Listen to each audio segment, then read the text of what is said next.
The Senate Committee on Government Affairs will come to order. Madam Secretary, if you could please call the roll. Vice Chair Orenshaw. Here. Senator Goycochea. Here. Senator Daly. Here. Senator Krasner. Here. Chair Flores. Present. Please let the record reflect all members are present and we have a quorum. Good afternoon. I want to welcome you all to the very hard-working Committee on Government Affairs. A couple of things. I want to remind everybody to please silence your cell phone. I am doing that myself. For those of you intending to testify, please, each and every single time that you speak into the microphone, state your name for the record. We will have 30 minutes of support, 30 minutes of opposition, and 30 minutes of neutral testimony following the presentation and the line of questioning from the committee members. I say that only to remind you that it is in the best interest of your time, whether or not you support this piece of legislation, that if somebody's already previously stated something you agree with, that you simply say ditto, get your name on the record, and maybe hit a point that hasn't been addressed. With that, we will limit each person testifying in support, opposition, or neutral to 2 minutes. And I encourage all of you, particularly those of you who know that you have remarks that will exceed the 2 minutes, that you please submit that in writing to our committee staff.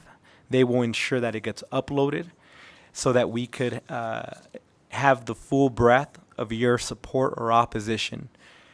Along with that, it is a very voluminous bill, and there was an amendment that came in, and we're going to be switching back and forth between the original bill and the amendment. And I say that to the members just so that you're aware that we're looking both at the mock-up and the original bill so that you don't solely focus on one or the other.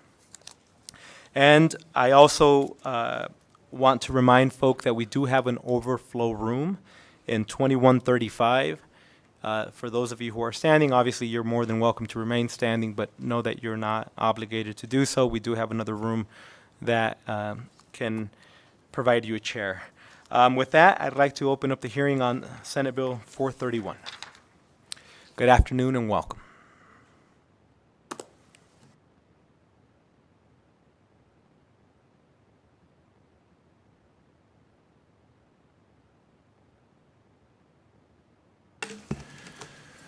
Good afternoon, Mr. Chairman, members of the committee. Thank you very much for having me today. My name is Ben Kiekeffer. I have the honor to serve as the Chief of Staff to Governor Joe Lombardo, and I appreciate the opportunity to be here today to present Senate Bill 431, the Governor's Modernization and Innovation Act. This legislation, as you referenced, Mr. Chairman, has numerous provisions that span a wide range of government functions, and I will walk through each of them and discuss our intent later in our presentation. Broadly, however, this bill is designed to make the executive branch of government more efficient and effective in its operations and functions. Governor Lombardo believes that at its core, state government is a service organization. As such, we as state employees provide service to the people and businesses of Nevada, and we should do so at the lowest cost and with the greatest efficiency. Unfortunately, over the years, the operations of state government have grown stale.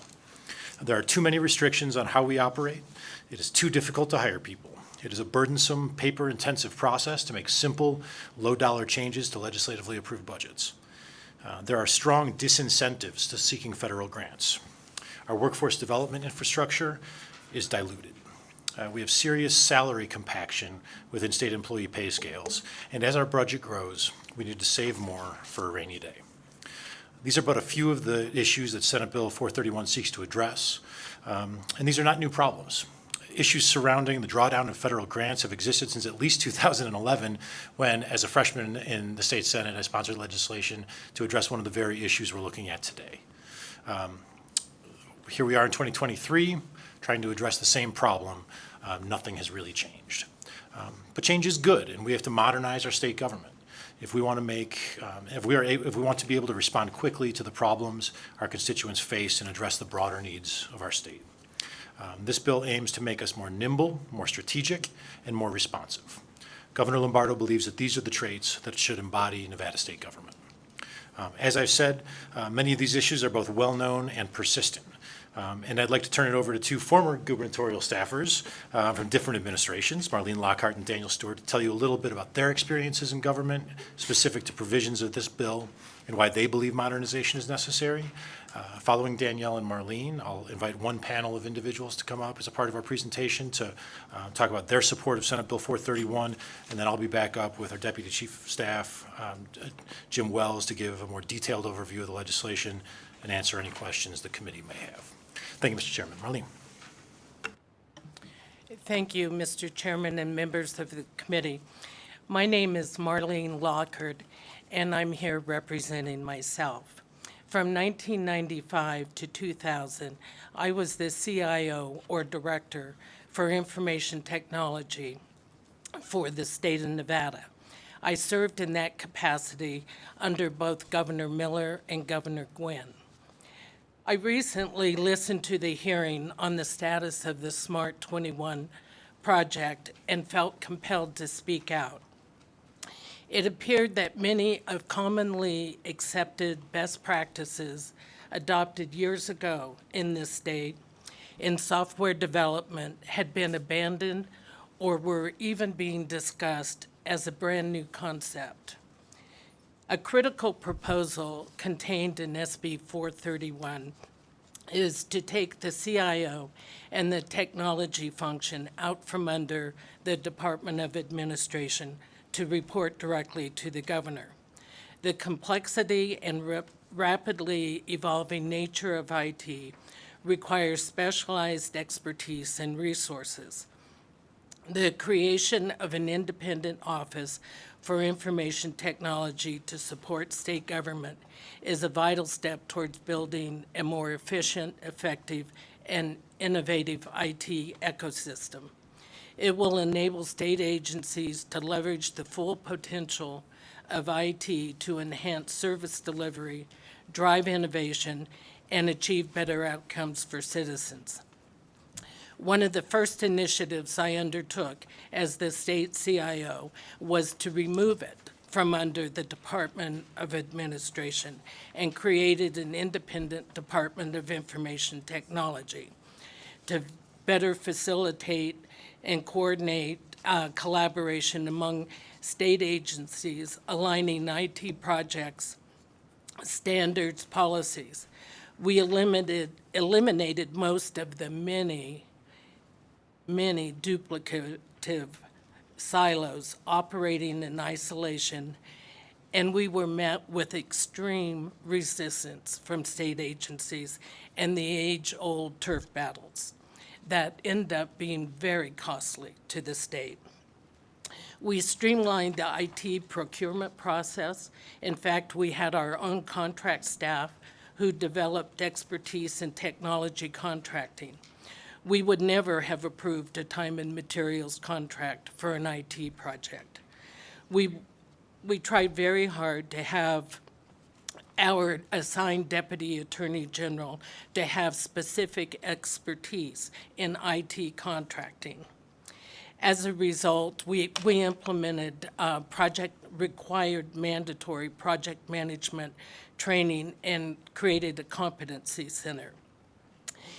And we also assigned and contracted independently with a quality insurance vendor to oversee the software development by the award-winning contractor signed for the software development. As a result, at that time, Nevada was recognized by the Center for Digital Government and the Progress and Freedom Foundation as the leader in using innovative technologies to better serve its citizens, ranking Nevada in the top 10 states in the nation. An independent office can ensure greater accountability and transparency in IT governance, procurement, and project management. It can establish clear performance metrics, reporting mechanisms, and oversight structures to ensure that IT investments are aligned with strategic goals and that taxpayer dollars are spent effectively and efficiently. And I would just like to add, you come full circle here. as a result of the decision that was made to put the IT department back under the Department of Administration, I submitted my resignation letter that very day. Ironically, the person who made that decision happens to be in the room today. And I'll leave you to wonder. Thank you very much.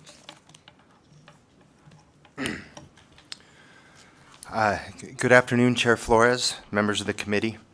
My name is Daniel Stewart, and I'm also here in my personal capacity today. I thank the governor for bringing this bill, and I just want to take a moment to present on some of the critical pieces that I think are important to moving this state forward. First, a little background about the problem. There are a few things I love more than Nevada and its state government. Since I returned home from law school, I've had the chance to work for state government 3 times. I worked as a legislative staffer 3 different times. I worked as a legislative staffer, then for Governor Sandoval, and then for Governor Sisolak. I bring up my experience simply to highlight the fact that I can say that the problems that plague state government go back decades, and they transcend partisan divides. In fact, many of the ideas that are in this bill were discussed and developed in the previous administration. Serving on a governor's staff gives you an up-close view of where and how state government falls behind. Too often, the senior staffers spend their days dealing with HR complaints, interagency feuds, jurisdictional blind spots, and a total lack of staff resources, and many other immediate problems. There's very little opportunity for any long-term strategic thinking. I know this may come as a shock to fellow West Wing fans like myself, but state government or any government does not work by having 6 or 7 key staffers walking around the halls and solving all the problems in a very short period of time. In fact, generally the conversations I would have were not about solving problems, but more often I was walking to the parking lot at Sawyer with colleagues who were still teary in their eyes because of constituent problems that they not only couldn't solve, didn't know how to solve, but couldn't even explain to the people on the phone why they couldn't solve the problem. Now, I know I'm preaching to the choir because I've spoken to many of you and many of your colleagues during my time in public service who often come forward with similar constituent complaints and issues and found out very quickly that we didn't have the tools to help. Or more, we would often get calls about why bills that you had worked so hard in the legislature to pass and make law, why they weren't being implemented in the way that you expected, or why we weren't following through on legislative intent.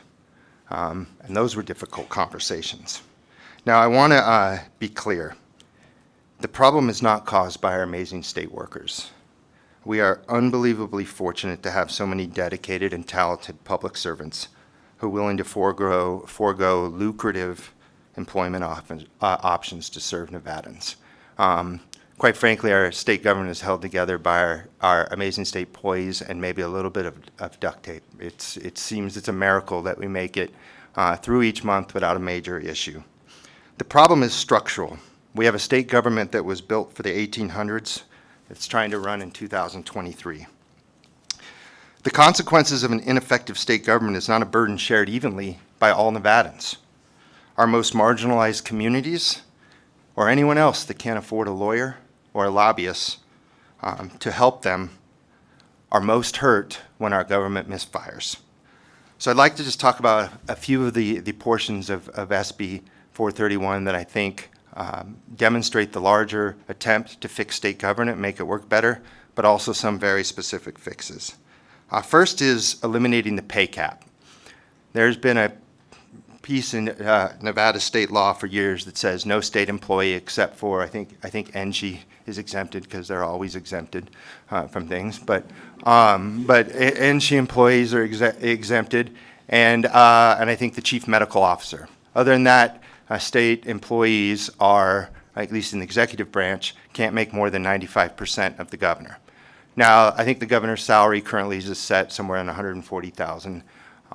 So you can make a a decent living. The problem is you start having that cap is affected all the way down. You start having senior folks that hit their ceilings pretty fast, and then that means their subordinates have to make a lot less, and it's hard to move the system forward. We end up unable to hire. We end up being unable to retain. As you know, we often lose many state employees to local governments, the private sector, and what I always found most interesting, whenever a new agency was created and a state agency, those folks would get a pay bump, we would often lose state employees to other state agencies as the pay went up. This cap will allow, removing this cap will allow us to recruit some of the best and the brightest. And one of the things we're talking about, we're not just talking about senior executives. You have people like in PUC, in the gaming division, that have CPAs, that have engineering degrees, that have multiple high-level degrees that could make plenty more in the private sector that are stuck somewhere along that level because of the pay cap. There's other portions of the bill that I think enhance getting rid of the pay cap that allow each agency to have a little bit more flexibility on how they deal with their staffers. One of the things that was most frustrating is where we'd have agencies with incredibly high vacancy rates, incredibly high amounts of salary savings, and little ability to spend one to try to either keep employees that were getting offers or to go out and recruit new people. So giving the agency some financial flexibility. Two other things, and then I'll wrap up, is I am very much, one of the other things I spent the last year when I was working with Governor Sisolak on is trying to map our workforce development. It is in, I think bits and pieces of it are in 8 different agencies, often with different and independent funding streams, different mandates, sometimes competing mandates. And this bill will finally combine them all into a single department. I think it's a big step forward for workforce development. And lastly, sections 19 and 20 create the Office of Boards and Commissions, which will bring all boards and commissions into the office within the Department of Business and Industry. Now, substantively, I have my own issues with the way boards and commissions work. I find them often to have barriers to entry, no rhyme or reason, and there's been some bipartisan pushback. I commend some of the work that the ACLU has done this very session to raise this issue. Sometimes they miss the mark between protectionism and protection. But before we tackle any of the substantive issues about boards and commissions, we must reform the structural problems. Right now, many of our agencies in these boards and commissions operate, or at least they think they operate, somewhat independent of the entire state. There's no uniformity, where we need uniformity, and we need a uniform standard with state oversight. These agencies are clothed with state power and authority, and they are the state's responsibility. So they should be accountable to the state. We should treat some best practices that go on throughout all the agencies, and I think, again, this is a good first step to dealing with the structural issues. Thank you for your time. Thank you, Daniel. Thank you, Marlene. Mr. Chairman, we have one panel of 3 people to come up and testify, and then I'll be back up to walk through the bill.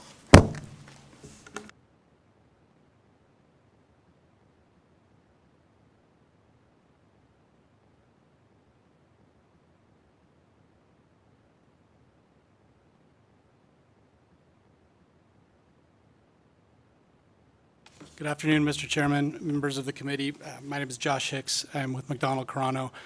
I'm here today in my capacity as chairman of the board for the Nevada Taxpayers Association in support of this bill. The Nevada Taxpayers Association represents the interests of taxpayers throughout Nevada, supporting policies that promote governmental efficiency, accountability, fiscal responsibility, and common sense. The association supports the general policies and concepts of Senate Bill 431 as a welcome effort to modernize and better organize state government for today and for the future. As Nevada continues to grow and develop a more diverse economy, it is imperative that the state government utilize modern technology and be staffed by experienced professionals. For decades, state workers have left their positions after only a few years for higher paying jobs with local governments or in the private sector, leaving the state in a cycle of refilling those positions with new personnel only to lose them over and over. We see this reality reflected in the state's high staff vacancy rate. Taxpayers are better served when the state can recruit and retain experienced and qualified people. The elimination of the state employee salary cap in NRS 281.123 will go a long way towards allowing the state to find and keep qualified personnel, particularly in positions requiring specialized expertise. Changes to the annual leave policy will likewise entice personnel to remain in state positions. The association also supports the modernization of the promotion system to rely more heavily on education and experience instead of examinations. A modern and efficient government also requires the prioritization of technology. The elevation of the role of the Chief Information Officer and the Division of Enterprise Information Technology Services is a big step forward in the modernization of state government. The association also supports policies promoting increased savings in the rainy day fund. Nevada's economy is heavily dependent on tourism and as such is cyclical. We need to expect that revenues will fluctuate and do what we can to avoid commitments to recurring expenditures when revenues are high, just as we need to avoid drastic spending cuts when revenues are low and government services are most needed. The way to smooth out the inevitable revenue swings is through increased savings during periods of high revenue. This bill accomplishes that goal by allowing more money to be saved and by relying on rainy day fund recommendations from the state's economic forum based on historical experience from periods of financial instability. Overall, the association views the policies and concepts within Senate Bill 431 as beneficial to Nevada taxpayers. The association thanks Governor Lombardo for bringing this bill forward and thanks the committee for the opportunity to make these remarks this afternoon. Thank you. Thank you very much, Mr. Hicks. Whoever would like to go next, please state your name for the record and proceed. Yes, thank you so much, Senator Orenshaw. And thank you. Good afternoon, members of the committee. I appreciate this opportunity today. For the record, my name is Mary Beth Seawald. I'm the president and CEO of the Vegas Chamber. The Vegas Chamber supports SB 431 because it would reform state agencies and operations that are in significant need of modernization. I would like to thank Governor Lombardo for bringing forward this valuable legislation. The Vegas Chamber has engaged in numerous task forces, committees, working groups, and studies over the years to discuss how Nevada can modernize their operations. The time is now to take meaningful action. Reducing inefficiency and increasing government accountability is essential in effectively serving constituents and taxpayers, and this bill does both. One of the most beneficial improvements for both employers and employees is reforming DETR and modernizing it with the proposed Department of Workforce. Nevada needs a centralized approach to workforce development throughout the entire state, and the Department of Workforce is the correct solution. We also believe creating the Office of Nevada Boards, Commissions, and Councils will streamline how Nevadans can get involved and will create a clear, concise, and uniform system for board appointments in this state. As a chamber CEO, I utilize similar best practices and standard operating procedures to run the Vegas Chamber. Reducing the number of councils and committees makes sense as well. Many of these groups are either duplicative, not currently convening, they've served their purpose, or are just not needed anymore. Additionally, the Chamber supports increasing the cap of the state rainy day fund from 20% to 30%. Nevada needs a rainy day fund with adequate resources set aside to continue to provide services during times of need. The Chamber is also supportive of eliminating the requirement that state employees cannot be paid more than 95% of the governor's salary. This cap is an outdated policy that is hurting the state by making it harder to recruit and retain the best talent available. The policies in SB 431 offer well-balanced solutions to modernize our state. We believe these changes will serve Nevada's workers and families as well. Thank you for your time and consideration in supporting Senate Bill 431 and for investing in the future of our great state. Thank you.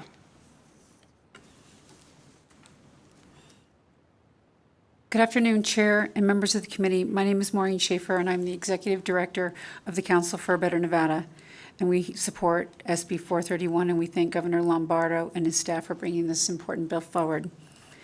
In the course of the Council's work pursuing progress in issues of education, transportation, healthcare, revenue policy, federal competitiveness, judicial reforms, and others, in nearly every issue over the years, we have listened to governors and their teams, the legislature, state agency leaders and staff, various constitutional offices, and others voice their struggle of antiquated legacy systems and infrastructure that further hindered them in problem solving and in the delivery of service to Nevadans. We've come to understand that government modernization is a bipartisan issue.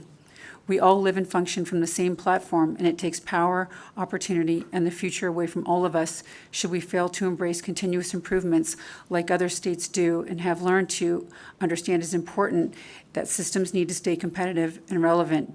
We've looked at other states like Ohio Governor DeWine, who turned to Amazoning his state services during COVID through digital retail upgrades to enable citizens to continue to access their government. Former Arkansas Governor Asa Hutchinson years earlier consolidated vast multi-agencies into a more compact and better flowing organization that increased decision-making and ensured public services were reaching their citizens. So when we look at these bill improvements, like the boards and commissions, the pay improvements that were talked about by the previous board panel here, we actively support those improvements in this bill. Modernization in other states, and like what this bill supports, is alive, innovative, and well-utilized across U.S. state governments today. As you, our elected officials, are constantly reminded that many of the old answers no longer fit the new questions that emerge among us today, it is imperative that we are all responsible to provide you with those who work in these systems with a platform and an organization that enables and encourages your best ideas and solutions to come forward. And our citizens deserve access to them. This is how we take care of each other. The best solution in a struggling system will never see the light of day. Listening to you and your elected predecessors, the Council has contemplated and worked on the idea of modernization for nearly 20 years and aggressively supports SB 431. This is an exciting start for all of us. Thank you for your consideration of this needed legislation, and please pass this bill.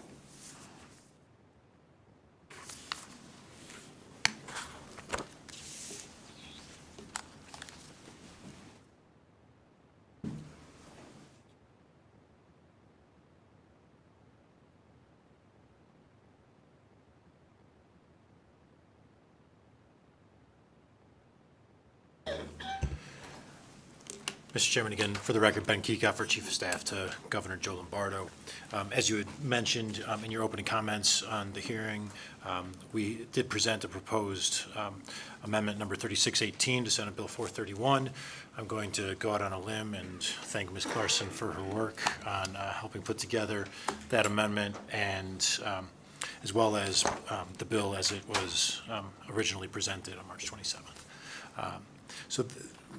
Mr. Chairman, as you've heard, and as you referenced, this bill has a number of provisions in it, and I'm going to try to break down those provisions into some large categories, and then we'd be happy if you prefer to walk through the bill section by section. But chunk by chunk, there are certain things that this bill is trying to achieve, and we have subject matter experts here to discuss all of them. I'm also joined by Jim Wells, Deputy Chief of Staff for Governor Lombardo, to help correct me when I'm wrong, which will certainly occur numerous times. But first and foremost, there was a significant amount of talk, and there has been a significant amount of talk throughout the course of the legislative session over state employees.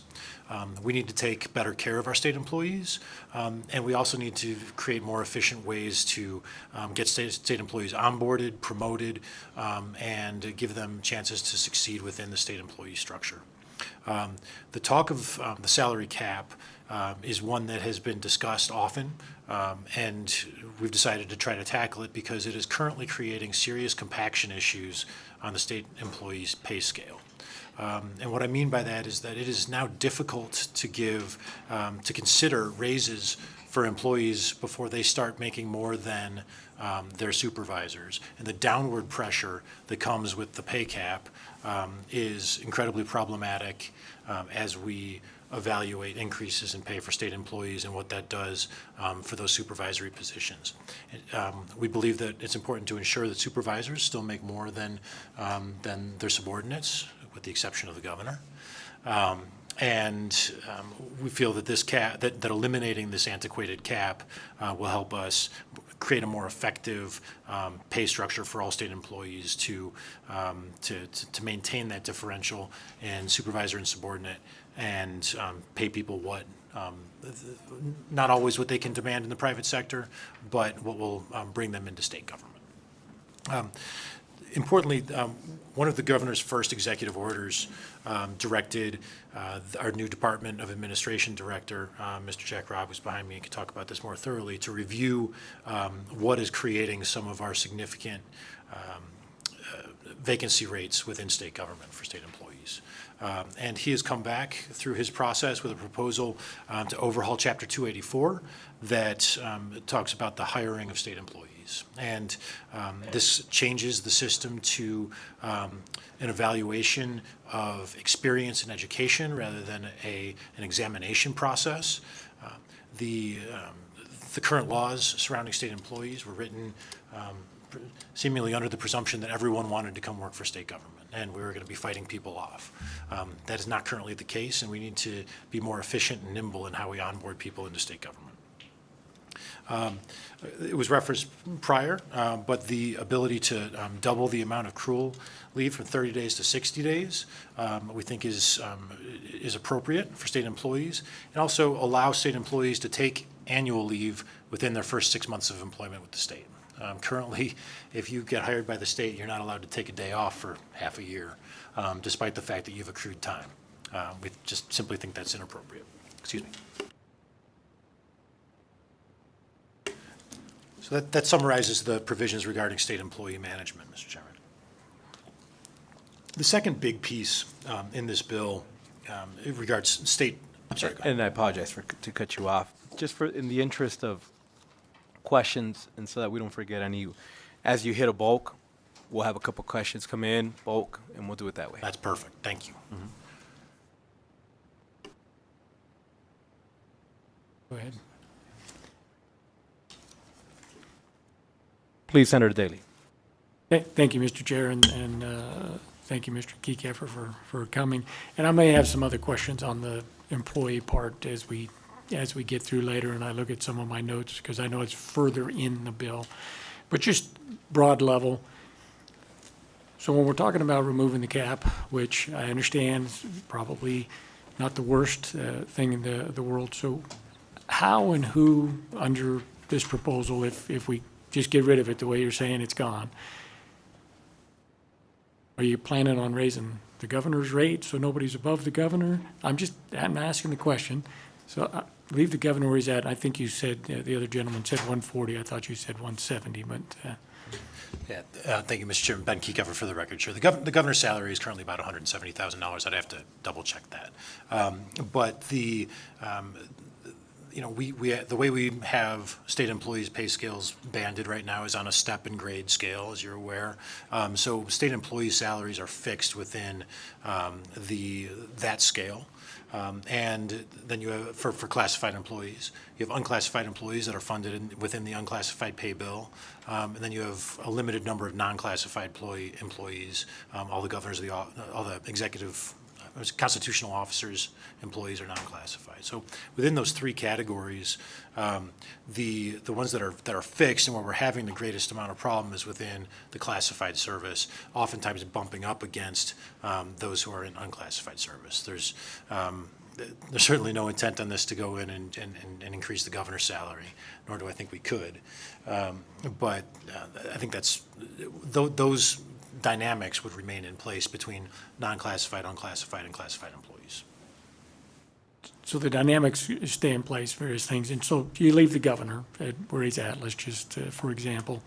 So then you're going to say Director Reynolds there can make more than the governor, or at least up to. And then you have, Attorney General, different things, right? So when you're talking about raising them up, who's deciding that? Where's the process there? Is that still come through the legislature? Is it in the budget somewhere? So obviously, just giving the authority here isn't the end of the road, and I think that needs to be explained or written down. I understand, and I've heard a half a dozen times over the course of the hearings and stuff we had, well, our intent is this, and I said, I don't care what the intent is. What do the words say? Thank you. Ben Keycaffer for the record, Mr. Chairman. So all unclassified employees' salaries are set by the legislature in the unclassified pay bill, one of the 5 big budget bills that gets approved by the legislature every 2 years. So those are fixed. That's a decision that is made by your body. And the employee pay scales happen in a number of ways, and I don't want to get too far out over my skis, and I might defer to Jim on this. We have collective bargaining agreements that we're negotiating now that set some of these scales. There are, as COLAs get improved, those scales increase or decrease. But if I'm not answering your specific question, I can defer to Jim on my left. But ultimately, the top of the scale is set by the legislature through the unclassified pay bill, whose salaries are fixed in session law. And that's where I wanted to try to understand, if just removing the pay cap, then there's an already existing process to go through on how you set the rates and various things, and raising the highest levels of the caps above what the governor makes or to it. Then that gives you the room you're talking about for the employees underneath, which also has a process on what the classified people get and with the collective bargaining mixed in and various things. I just wanted to make sure I understood.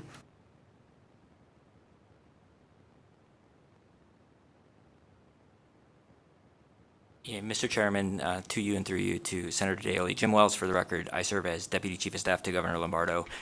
To give you kind of an idea of some of the issues that we're facing here, with the 95% cap, with the 10% raises that are proposed, the 8 and 10% raises that are proposed in the governor's budget, what you would see is that the course of those, you would have directors, and the directors of the departments and their salaries with a 10% increase would be bumping up against that cap. So they would not necessarily receive a secondary raise, the 4% in the second year, whereas their deputy directors would. And you will continue to keep that compaction going as these cost of living adjustments come in, because the governor's salary does not increase except for at the end of every term. So that's one of the issues that this is creating, having that 95% cap, even if nothing is done other than continuing the pay bill as it's written and the cost of living adjustments that are included in the governor's budget. And thank you on that part. And I may have some other questions later when I get through and looked at the later parts of the bill, as far as the nuts and bolts of some of the things you're trying to change. When you talked about evaluations versus examinations, I have some questions on that, but I'll wait a little bit later.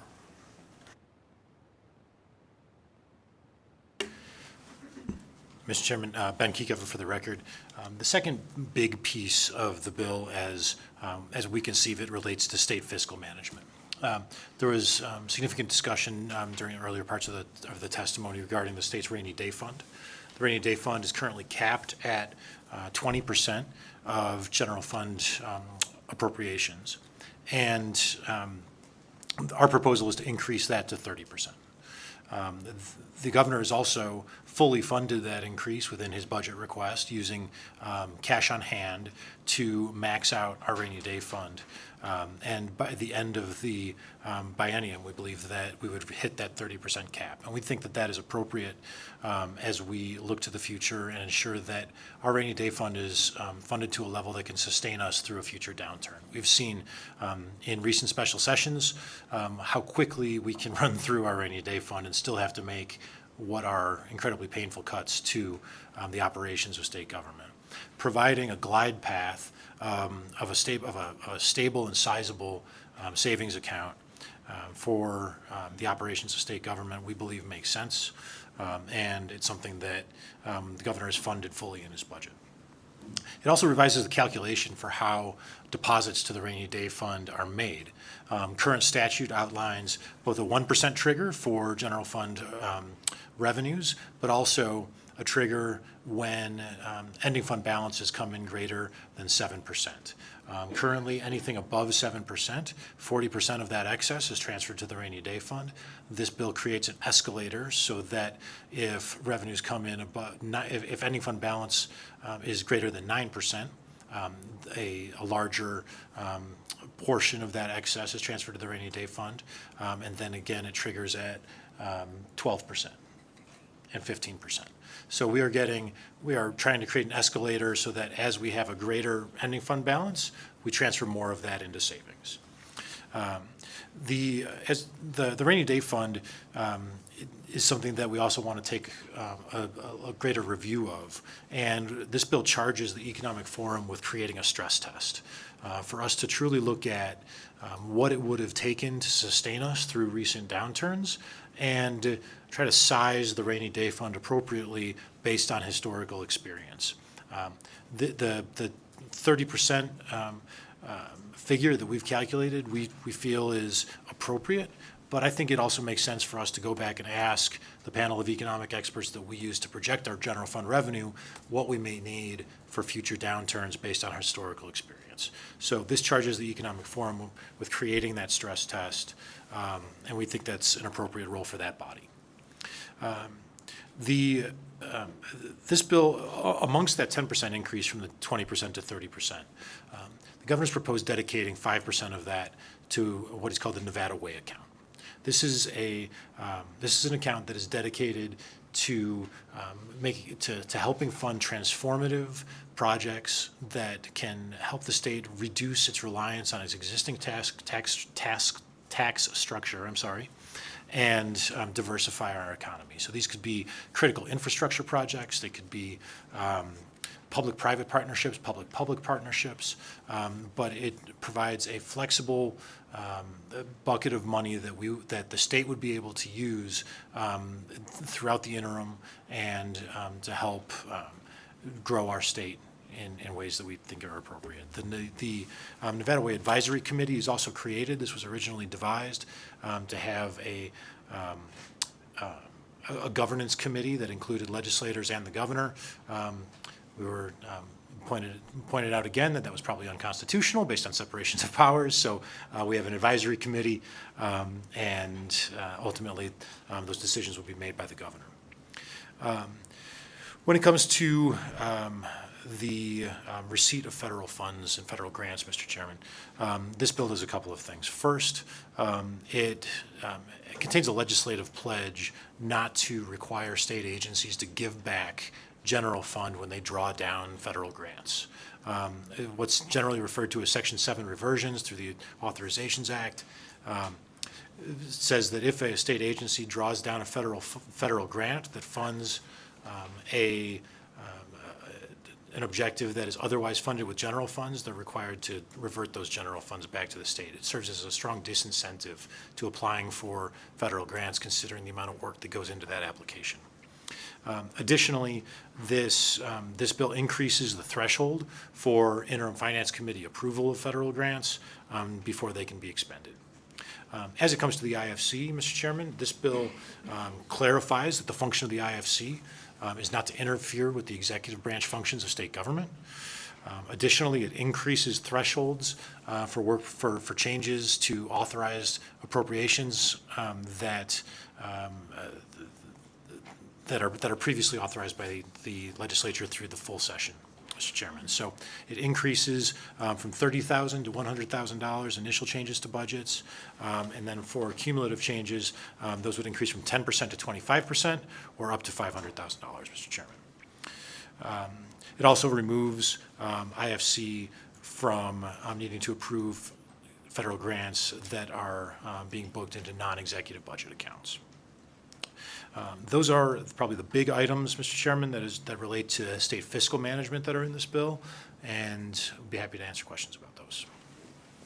Rather than cut you off, I think it's just going to be easier for us as you're going through the section by section. If you want to hit the major bulks, that's fine, and then we'll allow you to do the section by section. And then I honestly think you're probably going to get a question nearly every section, so I think it just makes more sense if we do that. Okay. So I'll let you hit the big points that you want to hit, and then we'll do that. Okay. There's only a few more, Mr. Chairman. I think we've walked through some of the big ones. As it relates to the governor's office, this requires the appointment of a chief information officer and extracts that position from the Department of Administration, where it currently resides. Oftentimes, this position is now co-designated with the director of EATS, and this proposal elevates that position out of the Department of Administration, puts it into the governor's office, and charges it with additional responsibilities for strategic innovation. Additionally, this bill creates and requires the appointment of a Chief Innovation Officer for the state.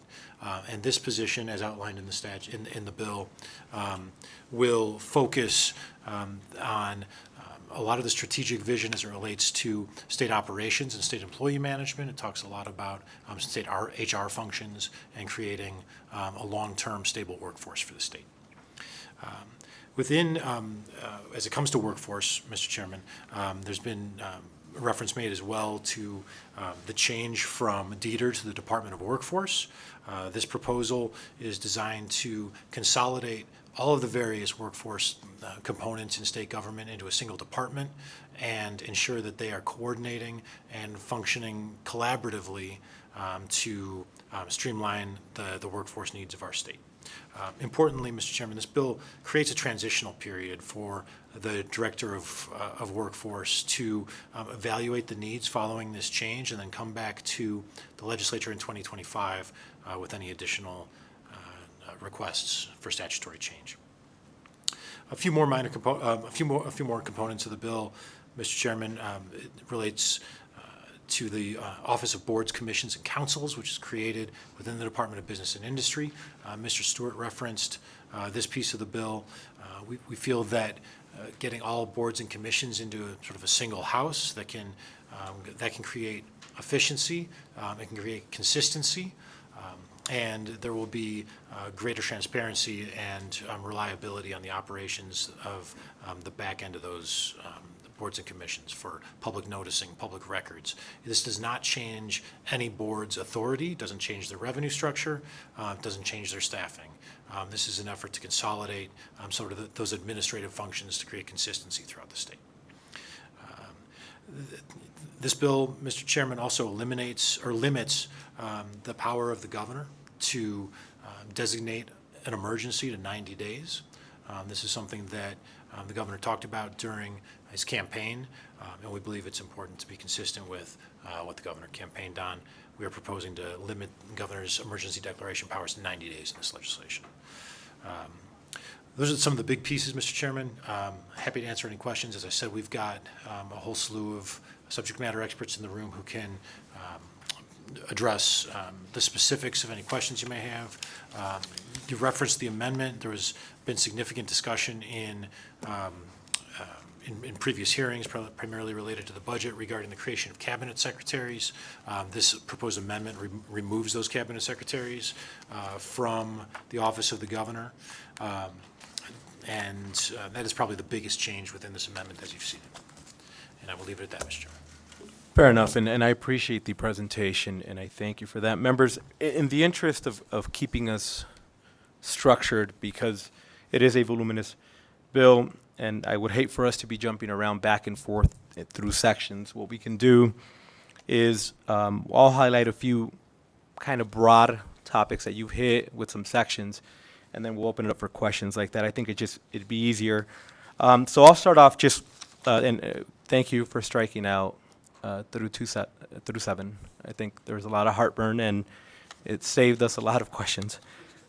So just reaching out. I'm here for you, Mr. Chairman. I That's it. appreciate you. All right. We started off good with that. So this is a very innocent question, and so we'll start off with simple stuff. Looking at your mock-up, Section 8, lines 8, 9, and 10, where it reads, "The governor may, within the limits of available money, employ such persons as he or she deems necessary to provide an appropriate staff for the office of the governor." That's a pretty broad line, and so I am just trying to understand, if that's now in the NRS, why do we need to add such staff and employees include without limitation executive staff, administrative and clerical staff?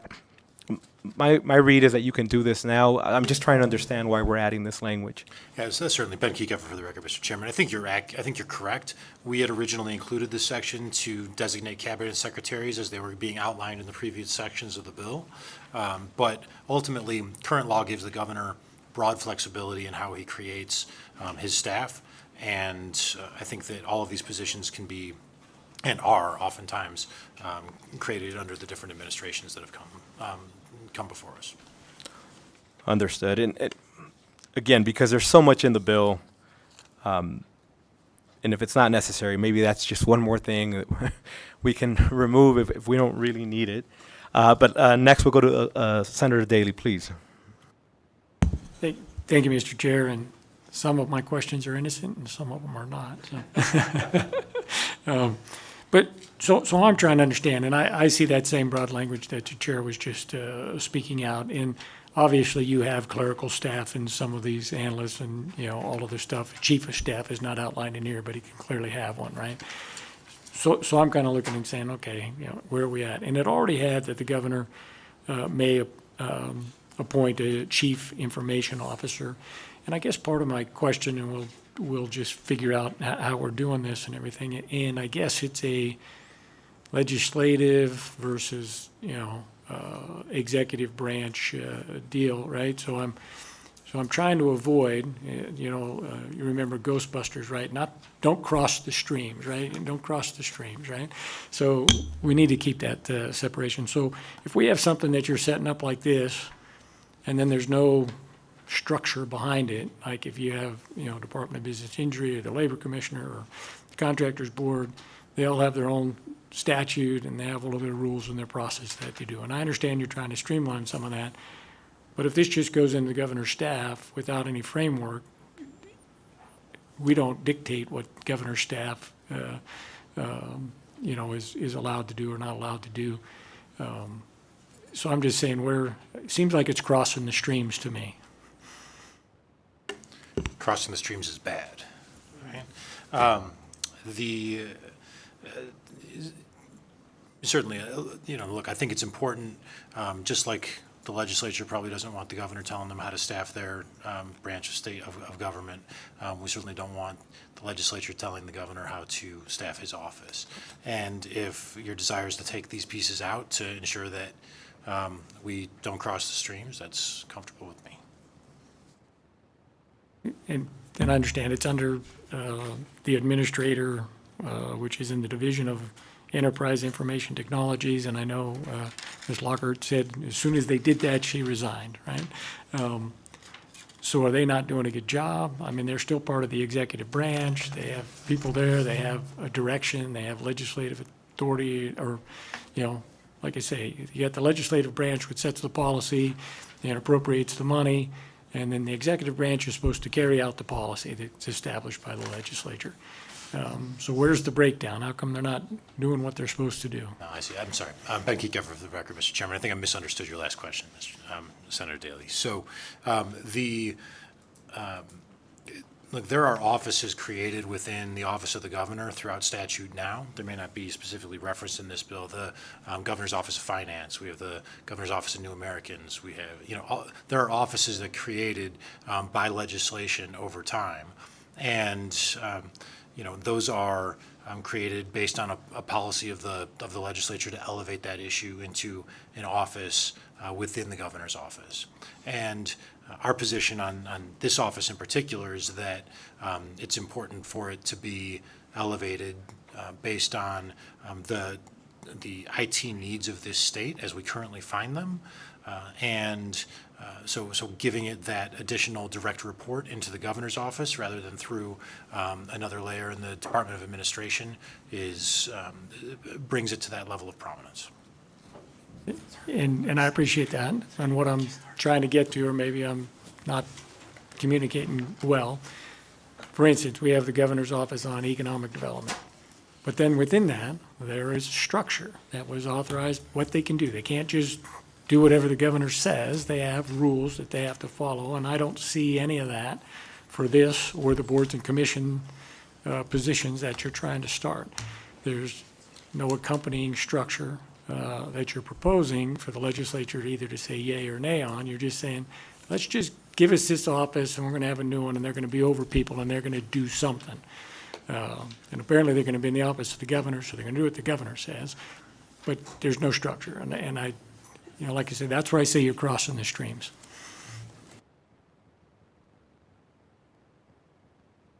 Thank you, Mr. Chairman. Ben Kiekefer for the record. Senator, I believe that there is some structure in this office within existing statute. And we're not proposing to eliminate that based in this bill. And I'm looking for the reference for that. I don't have it off the top of my head. I apologize. Mr. Chairman, through you to Senator Daley, Jim Wells again for the record. Section 8 is the one that clarifies that the Chief Information Officer is created within the Office of the Governor. But there are basically what it is doing is removing the Enterprise Information IT division from the Department of Administration and moving that entire division as an office under the governor, just similar to what you would see in like the governor's finance office. So the structure is already in statute, and there are conforming language to basically move all those provisions in sections 23 through 27, 43 through 51, 54 through 64, 116, 121, and 130. That is basically putting all of that enterprise IT services division under this new office in the governor's office. So the structure remains the same. It is just now elevated to basically what you would say a cabinet level department as opposed to a division within an existing department. And again, I said it earlier as well, so if we have all of that, and we have a person to do all of this, what's happening? It's part of the executive branch. Why is it not working? Why do you gotta create this new within the office of the governor thing, right? Which I've never been a fan of, but that's a different story. If we already have it, we already have it. What are we fixing by doing this? Thank you, Mr. Chairman. Ben Kiko for the record, through you to Senator Daley.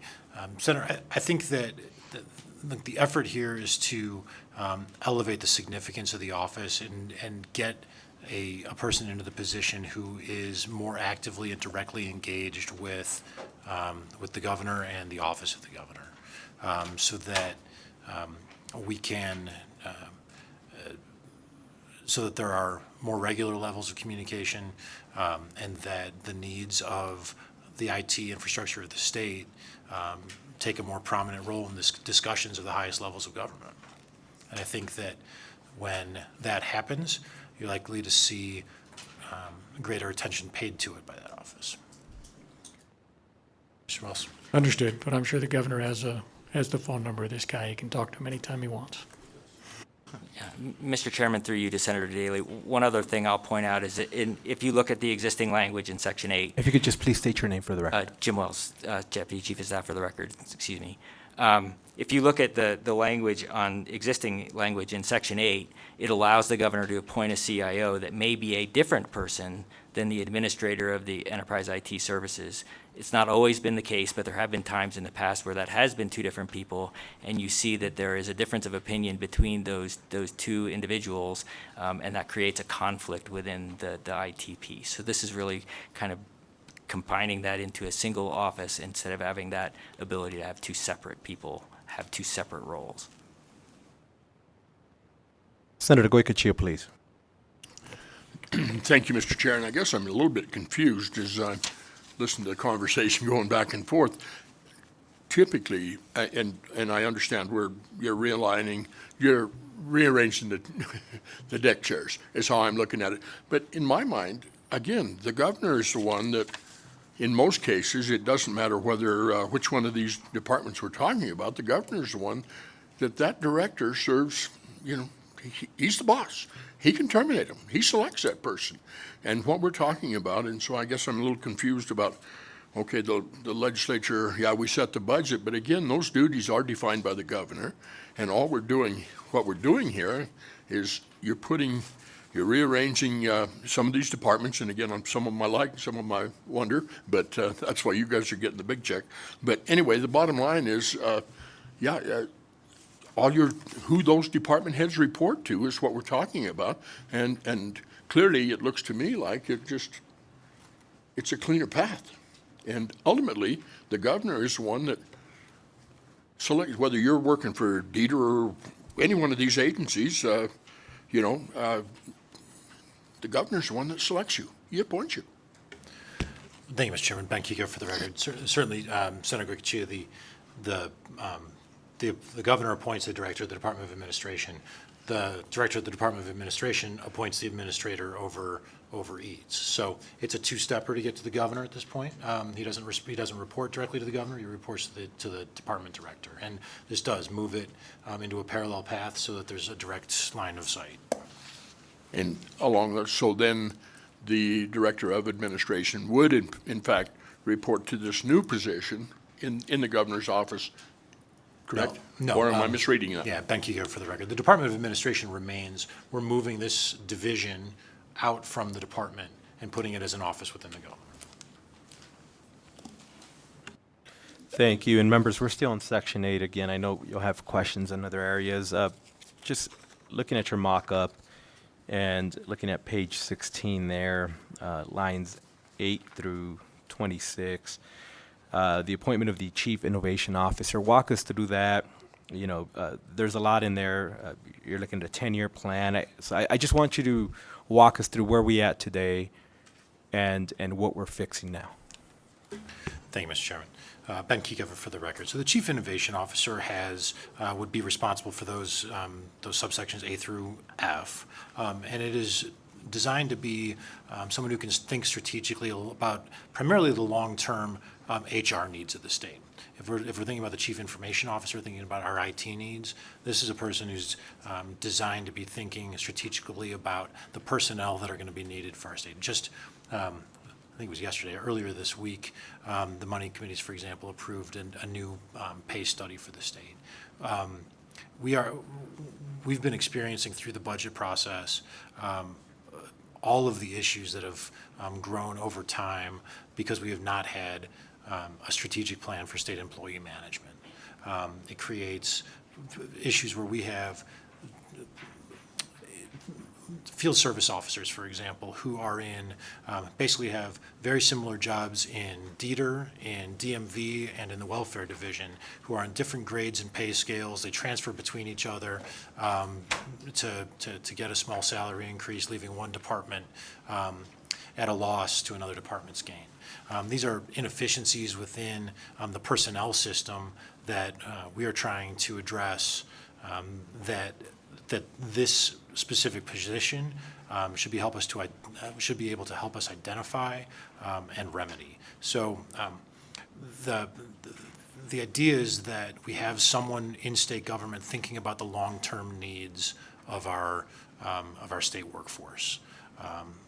Currently, we have an HR division within the Department of Administration, and it is an operational division.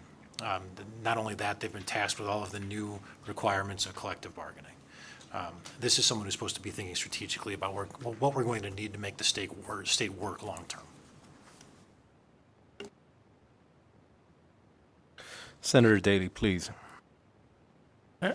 I was just thinking back to the first question the chairman asked, and the very first, what was it, 6 through 8, that says you can hire the staff to do what you need to do. I mean, you have the ability to do exactly all of that stuff with somebody you hire right now, to be thinking long-term strategically, to do all of this stuff and work within the process. I'm still not seeing it. Mr. Chairman, Ben Kiekever for the record. Look, certainly. And we asked for a significant increase in funding for the governor's office to be able to hire new positions as well, because right now, the way that our state is structured, our governor's office is structured, is that almost everyone in the governor's office helps run as a point of contact and liaison to state agencies. And the ability for anyone, as Mr. Stewart said before me, to sit down and think strategically is undercut dramatically by the understaffing in the governor's office and the ability to keep things functioning on a daily basis. So this is a position that would be dedicated to thinking long-term for our state. And I will give you that one. It does say to the extent money's available, so.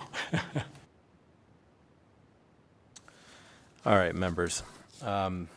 It's just Section 8.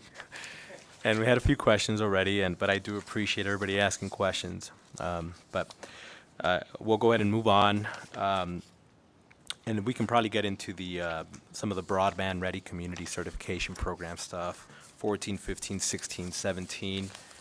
Members, questions on those specific areas, please. And we are all turning through our paper to get there. And we'll start off with Senator Daly, please. Thank you, Mr. Chair. Yeah, so section 9, 10, 11, I think, in the old bill, and then it moves into some of the other stuff where you're moving OSIT from here to somebody else, and you're taking the broadband provisions that they have now with the federal grant money and various things, and putting it into a different section. So you move a lot of the same stuff that they already have in their section into this new section. But I'm looking at the green sections. I think it starts on line 1, so when establishing and administering the program pursuant to subsection, the office shall coordinate activities in the state relating to the planning, mapping, and procurement of broadband services. And then these are words I think that were new, and it says in a neutral and non-discriminatory manner, which must include without limitation, et cetera, all of the rest of the stuff. And I think some of that requirements all come with the grant money, so there's a lot of things that they have to follow in order to comply with the grant and what they can spend it on and various things in some of that. But I want to, when you say competitively neutral and non-discriminatory, and I'm sure you're well aware of a broadband bill that's coming, working its way through the process, that does award through the grant process, which I think is allowed under the federal rules, that will have a point system. So you have a grading and a point, and it gives points to contractors. They're going to hire state workers, going to pay fair wages, et cetera, et cetera. So there's some labor standards in there. So I guess I would just say that, competitively neutral and non-discriminatory, asking to have labor standards in a scoring process to dole out federal money for the state is not a discriminatory practice. Do you view that, having a point system and giving that as discriminatory? Ben Kiekefer for the record, Mr. Chairman. No, I don't. So we would be able to remove some language like that? That's what I'm saying. We want to make sure that we're, using the money to benefit everybody and various things. And it is federal money, and I know the money that came with the grants and all that kind of stuff had recommendations. I know they're not requirements, but it was strongly recommended by the administration that they, put in the labor standards and various things, payment of prevailing wage, collective bargaining agreements, if appropriate, or contractors that are signatory, et cetera. So when I read that language, I'm just going competitively neutral, so you can't have a point system, and non-discriminatory means that, in my view, is that somebody has viewed trying to give a point system to an in-state contractor that pays their people well as discriminatory somehow. And I read that and I go, all right. Mr. Chairman, through you to Senator Daly, Jim Wells again for the record.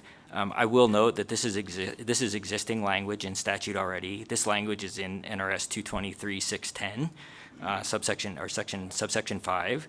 And we are moving it because we are splitting the Office of Science, Information, and Technology between the workforce components that will go to the Office of Workforce, and then this component, the broadband component, which will move to the Office of Economic Development.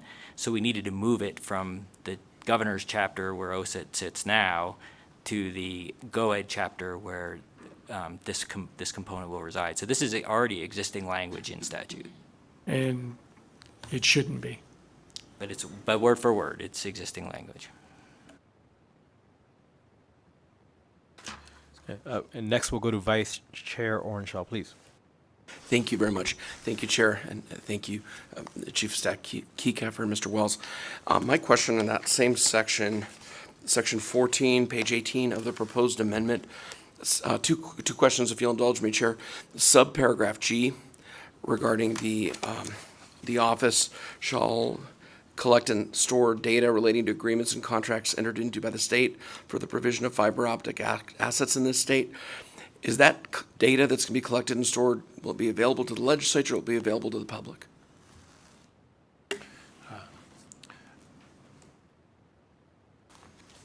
Ben Kiekefer for the record, Mr. Chairman, through you to Senator Orenshaw. I believe that all of that would fall under public record law. Okay, thank you very much.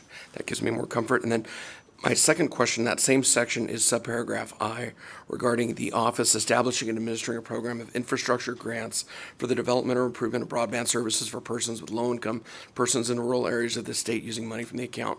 Obviously, during COVID, trying to get broadband out to families whose kids were trying to, do online school was a crisis, something we're all very, worried about, especially for our constituents who didn't have reliable internet and weren't able to log in.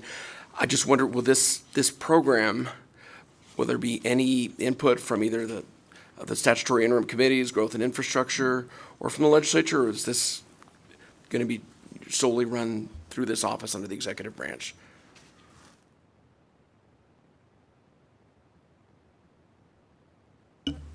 Mr. Chairman, through you to Senator Orenshaw, again, Jim Wells for the record. The currently, I believe, the Office of Science, Information, and Technology, as they are working through the broadband structure, they're like going out in phases, right? So they're doing the bulk of the first mile first, and then they'll do last mile piece, and then really the last part is this I, where they're going to be working toward getting information. And I know Director Mitchell has done a presentation, I believe, to the money committees as part of his budget on how this process works to get all the way down to exactly what you're talking about, which is getting it to the families. Okay. Thank you, Chair. Members, any additional questions? And just because we're already in section 14 there, the Broadband Ready Community Certification Program, if you could just walk us through how you envision that working, just break that down for us. And I'm not pretending that I am very comfortable in this arena. So if you could just simplify it for me, walk me through how we envision this playing out. Thank you, Mr. Chairman. Again, Jim Wells for the record. I wish Director Mitchell was here. He is the one that has a presentation on exactly what his vision is, which is the combination of all the federal money that's coming in and how it all dovetails into getting the broadband built out for the state of Nevada. And I am certainly not the expert in this area. Yeah, we can get a copy of the presentation that he's done to the money committees that includes literally a mapping of what he expects it to do. Okay, fair enough. Well, Senator Daley, please. Yeah, and I'm just trying to go back, and it's difficult to do. So in the existing bill, as it is in section 12, let me find it. So you're amending 223-630, which is in the governor's office, and I was just trying to look back and forth on this. And then in sub 2, you say, except as otherwise provided in NRS 660, and then you're excluding that, and it says any money accepted pursuant to 223-620 must be deposited in the account. So which is the account? So you've got 3 different sections and 3 different rules, and you're eliminating the one section in 660, which I think it says it's supposed to go into the grant fund account, if I'm reading it right, and I might be reading it wrong. Because like I said, you got 3 different rules, and you'd have to go back and forth there. So you're amending 630, which then says except as otherwise in 660, and you're saying that no, anything that comes in 630 now goes to 620, and there's 3 different rules. So where's the money going to go if they get a grant or a gift or whatever it might be? Which account is it going to go into? Mr. Chairman, through you to Senator Daley, again, Jim Wells for the record. This account for the Office of Science, Innovation, and Technology is hereby created in the State General Fund. That is the account that all those gifts, grants, and et cetera go into. So is that established in 223-630 or Yes, it is. 620? It is the account, Jim Wells again for the record, it is the account that is established in 223-630. Okay. And then under sub 2, except as provided in 223-660, which you're striking. So what does 660 do with the money that you're now striking? 660 requires it to go somewhere and do something. Mr. Chairman, Ben Kiekover for the record. Mr. Daly, I don't have my NRS in front of me. I'll have to go back and Me either. cross-reference. I'm just Gotta looking look at your bill. Yeah, thanks. I'll have to follow up with you on that one. All right, if you can follow up on that, because the way I'm reading it is that there's requirements, and then it's supposed to go into the 630 account, but now it says it's going to go into the 620 account, whichever that is. I understand the question. I'll follow up with you. Thank you. Members, any additional questions here? Seeing none, I think we can move into the boards and commissions under section 19 and 20. And members, just for the sake of clarity, the section 19 doesn't appear in the mock-up, but obviously we're referencing the actual bill there, so you'll be looking back and forth. But I think we can start there and just kind of walk us through, and I know you did a broad overview, and I absolutely appreciate that, but walk us through what the mindset is here. You want to create rules across the board. Just tell me what the issue is now. What are we seeing, and what are we fixing with this particular section of 19 and 20 of the bill? Mr. Chairman, Jim Wells for the record. One of the things that this is attempting to fix is the result of a 2015 U.S. Supreme Court decision that allows or does not extend Sherman antitrust safety to boards and commissions that are governed by a majority of members that are licensed by the board that they sit on, without active oversight. And so the FTC and some subsequent legislation that has come through basically is trying to define what active supervision means.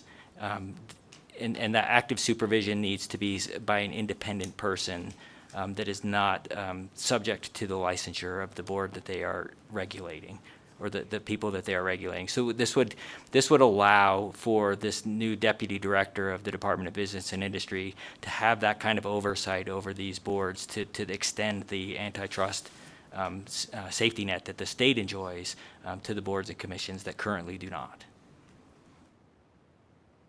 I appreciate that, and maybe we could flesh it out a little bit more. And I really do appreciate the sentiment where it's coming from, because I wasn't sure where it was coming from originally. What is the oversight now, presently today, of these boards and commissions? Jim Wells, again for the record. Currently, what you see is the governor has appointment responsibility for the boards and commissions. Most of the membership requirements are outlined in the individual statutes for those licensing boards.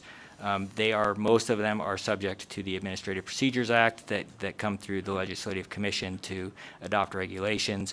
And those are the kind of the two levels of oversight that are currently contemplated in statute. Litigation in Louisiana has basically thrown out the APA as being an oversight or an active supervision of these types of licensing boards and commissions. So there is currently the way it is structured, and there's another pending lawsuit in the state of Georgia where they have given the governor's office or a delegate of the governor's office ability to review regulations proposed by the licensing board. They are currently in court because that is not considered active supervision, because that is considered a perfunctory review without substantive ability to veto or modify the regulation being proposed by the regulatory agent licensing board. Thank you. And members, in the interest of not hogging the time, questions in this specific area? Yes, please. Senator Daly. Thank you, Mr. Chair. And similar question to what I had before on the structure. So the boards and commission is now going to be under, if I remember correctly, business and industry, right? And when I look at the business and industry now, they have Consumer Affairs, Division of Financial, Housing Division, Real Estate, Division of Insurance, Division of Industrial Relations, Office of Labor Commissioner, Tax Cap, on and on. And each one of those, like I was saying before, has their own statute with their structure and how they're appointed and what their function is, and if they have regulatory authority, many of them do, and various things, and then they have their duties they're supposed to carry out. And that's where I'm wondering about these boards and commissions. I see some language there and all the stuff that's going to be under them, but I don't see the underlying statutory authority that would have to be passed through the legislature to say, this is what you're supposed to do. And if you're trying to create this as a department in the governor's office, the same as I said on GoEd and some of the others that we've elevated to that, where's the rest of the structure? Maybe Mr. Reynolds can help explain there, but I'm just not seeing sufficient oversight on what they're supposed to do. Right. Ben Kiekefer for the record, Mr. Chairman. So all of these boards, and you see the list, they all have the statutory reference that gives that by which they were created by the legislature and whatever year they were created. So we are not amending the existing statutory structure, authority, or power of the individual boards. This is about the coordination. And Mr. Reynolds can talk a little bit about how it's going to function within his department. But if we were to list out all of the specific charges of each of these boards, you'd have a bill as long as the NRS sitting behind you, Mr. Well, we don't want that. But I'm just saying, I don't see that, for the Department of Business and Industry, it has their sections and it lays out what they do and who they're over and all that kind of stuff. So this would just be under the Department of Business and Industry, a boards and commissions division, whatever you want to call it. But it's got no underlying structure. Terry Reynolds, Director for Department of Business and Industry. Excuse me, I haven't been sitting here not talking for a while. But I wanted to say that there's a couple of things that I think are important. One is that, and I'll use the example, BNI right now, Business and Industry, oversees 23 boards and commissions. 13 of those are policy boards, and Senator Daley mentioned some of those in context of his statement. We have really no substantial input into the policy issues that are done by the real estate board. I mean, we don't get involved in their cases. We don't tell them how to operate their cases. We don't tell the taxi authority you need to do this or that. They develop their own policy standards independent of the boards. They're policy experts in that. They have individuals that are appointed by the governor.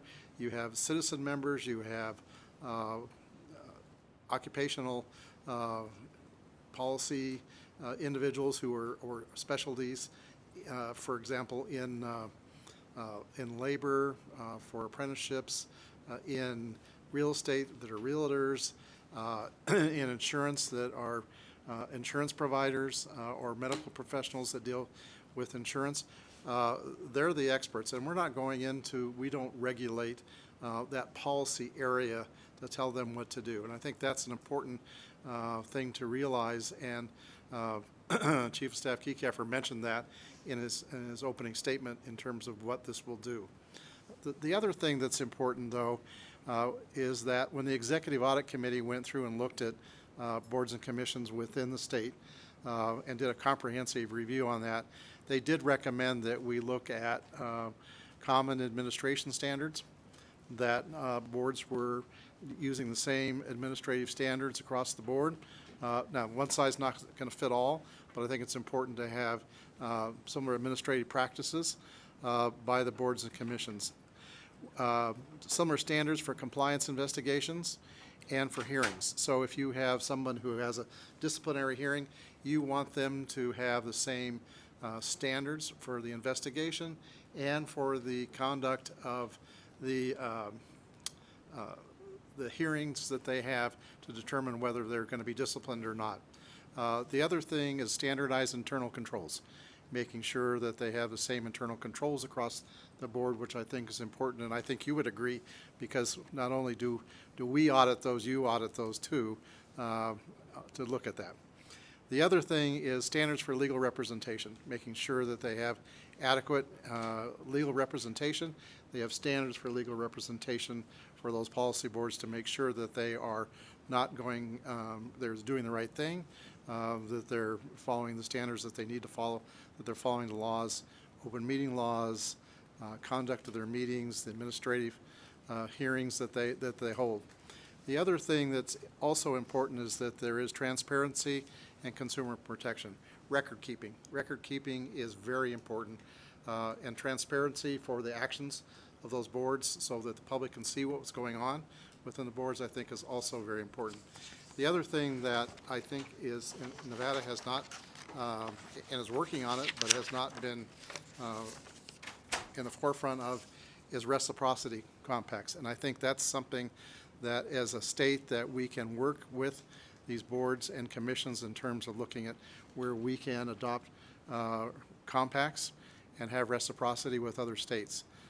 There's several states that are in our neighborhood, Arizona and Utah, Wyoming, that are all doing that, and I think that's an important thing. Looking at occupational licensing, that is a hot topic, and I've read everything from Brookings Institute to the Justice Center to National Council of State Legislators in terms of their data section, in terms of what should happen. But that's an area that I think that we can improve to make sure that, because we need occupations, doctors, lawyers, dentists, engineers, all architects within our state, and we need to have an efficient process to get people licensed, and through the process that's a fair and consistent process with our boards and commissions. So that's more of a policy statement, but I think it's something that we need to achieve within our state as we go forward and modernize our regulations.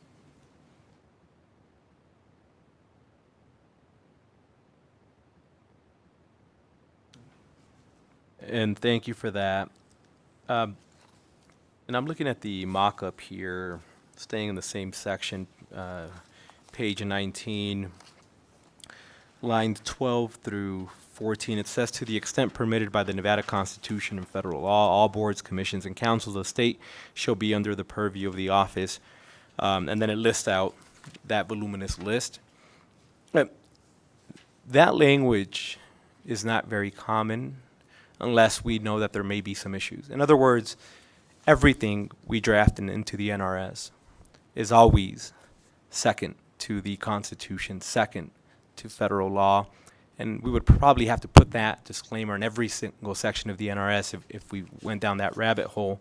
So the fact that we're putting it here makes me think that there was specific scenarios and issues that arose wherein we realized, well, wait a minute, we need to make it abundantly clear that in some of these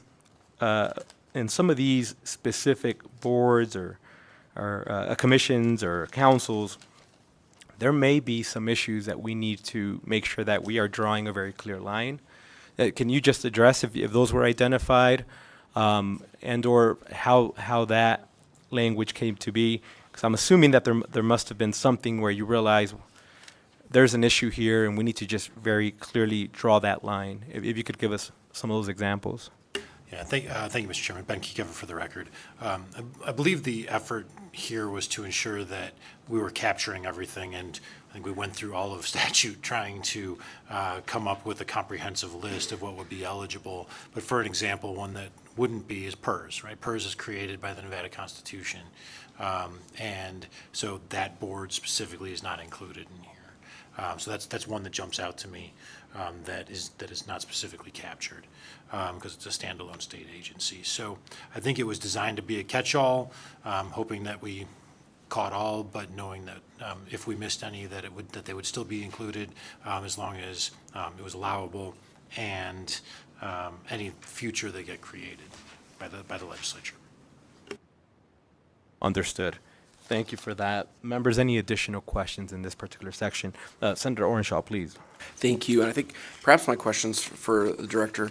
The language at the top of page 19, under subparagraph B, the goal to set this uniform set of standards for investigations, licensing, and discipline, including without limitation, separating the roles and responsibilities for occupational licensure from the roles and responsibilities for occupational discipline. And I'm just wondering, are you envisioning, like, let's say you have the state Commission for Women, and there's some issue there where would you want discipline to be separated from the board under business and industry, or do you want it to be a separate group under that board who's not involved with applicants for licensure? I'm just a little confused by what that language envisions. Gary Reynolds, Director for the Department of Business and Industry. Tough question to answer because, but the real answer, I think, is that most of the boards have their own process in terms of how they administer, how they conduct investigations and administer discipline. I think what we're looking for is to make sure that there's a set standard for what they do, very similar to 233B, where you have an administrative process, making sure that they have those standards for how they conduct investigations, how they present that information, and how they conduct the hearing. And that's what we're after. And that can be done, and in most cases is done internally, contractors board, for example, or the dental board or whatever, making sure that they have a consistent set of standards that is transparent. And when somebody gets a discipline notice or the hearing that they're going to be investigated, they know what the standards are for the investigation and for the hearing. And that's the transparency I was talking about that you'll see in most states to be able to conduct those types of activities. Thank you, Director. Thank you, Chair. Members, any additional questions on that particular area? Seeing none, I think we can move on to the Department of Workforce. Dieter.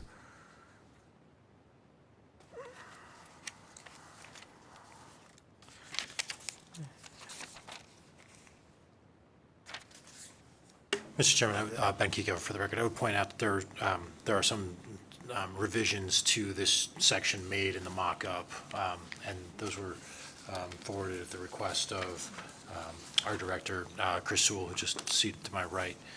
So I think that is just to make sure that everyone's aware of those changes that are in the mock-up. And thank you for that. And so, members, we'll go into that section. If we could just start off with the name change and the vision there. Chris Sewell, for the record, Director of the Department of Employment, Training, and Rehabilitation. Last 3 years have been interesting for Dieter. Very interesting. And we need to move on from that. There are certain citizens in this state that think Dieter's a four-letter word. We need to move on from that. And we need to move on for the citizens of Nevada. When they're unemployed, we need to get them reemployed. We need to help them. And this Office of Workforce puts all of that together. From the beginning, whether they get laid off, fired, if they have an issue with child care, we can bring that under this umbrella. That's also being brought under the umbrella. We can get them and find them a job through our Job Connects, which everyone now knows is our employee NV offices. We can retrain them. We can help them with OSHA 10 cards. We can go in and also do extra training for someone that is actually in their employment that want to increase their salaries or want to move up. But right now, basically it's set up where, did you know there's about 15 different websites someone looking for a job can go to. Different state agencies. Some of them have them fill out forms, some of them have them go to this. Actually, some of them even go right back to Dieter. It's inefficient. It doesn't work. That's the reason why we need to create the Office of Workforce. We need to move forward. We need to move Nevada forward. And that's what this does, is putting everything together. And I really appreciate that. Thank you. And that makes sense because I agree that during the pandemic, and the majority of us who were elected at the time, who were reaching out to our constituents, that was probably number 1, 2, 3, 4, 5, 6, 7, 8, 9, 10 issue, and then everything else. Navigating the system, getting essential financial information, getting access to XYZ. It was just obviously a big issue, and we know that Dieter was having a very difficult time. The biggest question that I have now is, in framing it through that lens, how does this transformation address that? How do I go back to a constituent and say, look, here's what happened. It took you 1.5 years to get what you were entitled to. It was a very difficult time for you. Now we are looking at transforming Dieter. We're walking in with new leadership. Here's why I can tell you that with this new framework, with this new guidance, we're not just rebranding, but we're actually doing something meaningful for the human beings that you will help, who are in the most desperate state. And, we pray that we don't have to live through something like this again. But in the scenario that we have something major happen, I just want to make sure that engaging in this conversation is not just a rebranding, but it's something more meaningful. And if you could walk us through how you think we'll do that. For the record, Chris Sewell. Thank you, Mr. Chairman. Probably the easiest way to do this is give you an example. We have someone that walks into our employee NV offices, and it's supposed to be a one-stop shop, and it actually is. We're working with the local boards, and it's working. But we want to make sure that it's a one-stop shop for everything that they need, whether that is looking at childcare, whether it's looking at other social services. And that's what this does. It's not just rebranding. It puts all of that under that umbrella. So that way, that individual that walks into that employee NV office gets served by our new Office of Reemployment, gets help with a OSHA 10 card or gets retraining, but also looks at, do they need help in another social service area? And it's all done up front. That individual should never know that behind the scenes, there's 20 pockets of money, 20 big pockets of money. They don't care where it comes from. They just want their service. And that's what we need to be able to provide. And that's what this will do. I told the money committees during during our hearings for our budget hearings, and I told them up front, I'm going to be extremely upfront, open, and honest with you. And that included all of our backlog numbers and everything else. I'm going to do the same here today. This will work. It takes the money, it takes all of the agencies that should be helping people. Instead of sending someone from North Las Vegas over to the city of Henderson and then back again, no. It puts us all under one umbrella and it gets the job done. It does work. It will work. And that's the example that I want to be able to have you go back to your constituents and tell them, we did this. It's going to make it easier for you not only to get a job if you find yourself unemployed, but also if you find yourself in a job and you want to have that extra education, go into an employee NV office and we're going to see if we can help you with that as well. And that's what I want to be able to have you guys tell your constituents. And members, I opened it up broadly, but now it's an opportunity for us to go into specific sections. Senator Goycochea, please. Thank you, Mr. Sewell, and I, like the chair, was contacted a lot during the last 3 years as far as Dieter complaints, and all I can say is when I did reach out to you especially in particular and some of your staff, you were responsive, you got it. If you can promise me that you're going to bring it together and it's going to be better, I'm on board. Thank you.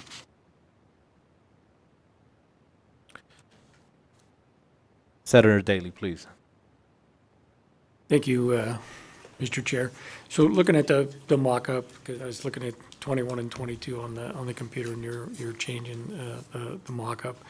And I know I talked to Mr. Kiekefer earlier about this.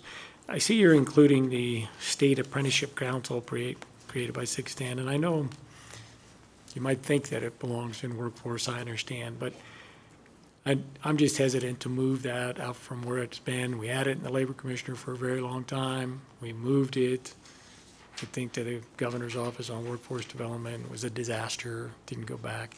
But I think for what you're trying to do and some of the various things, I don't think the State Apprenticeship Council is where you would send the people, because the Apprenticeship Council oversees the apprenticeship programs under the federal rules and laws within the state and various things.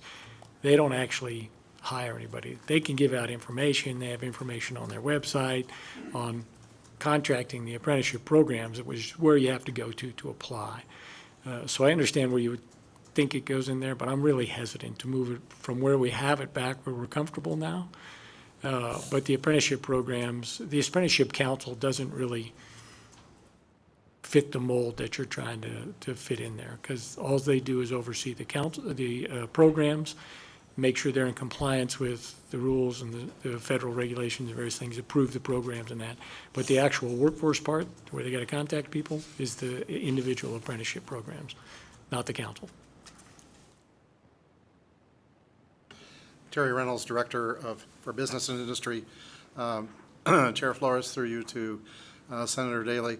I think the important issue is that, and you're correct, the Apprenticeship Council approves apprenticeship, the program, and the components of an apprenticeship.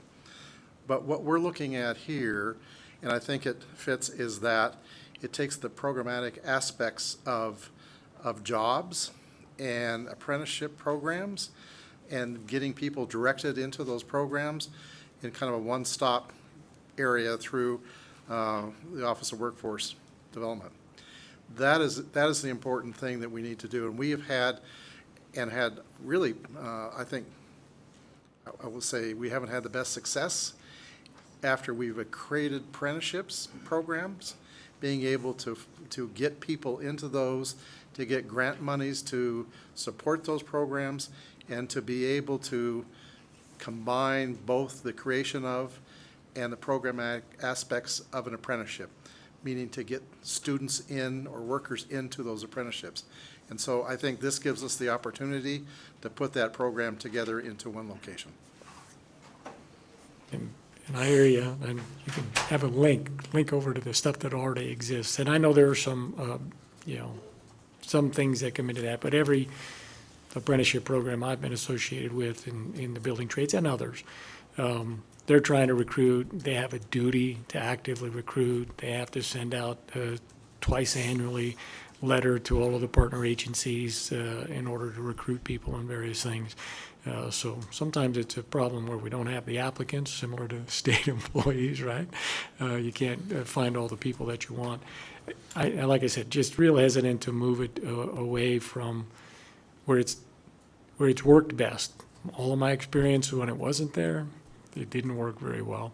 And then the Apprenticeship Council and who they're shepherded by, I mean, I don't, obviously people can learn and do their stuff, and yet we have smart people at the state. I'm sure they can oversee it as well as the Labor Commissioner's Office, but I don't want to move it. But I'll switch on to a different question. So I see also in Section 22, you removed the Research Analysis and Accountability Bureau, and this is under Reemployment Division in 22. And Unemployment Insurance Administration. So do those two go together, or are we talking about two different things? Workforce Innovation and then Reemployment Division, you renamed that in several places. Chris Sewell for the record, Mr. Chairman, through you to Senator Daley. Our reemployment division is going to be basically handling unemployment, also workforce.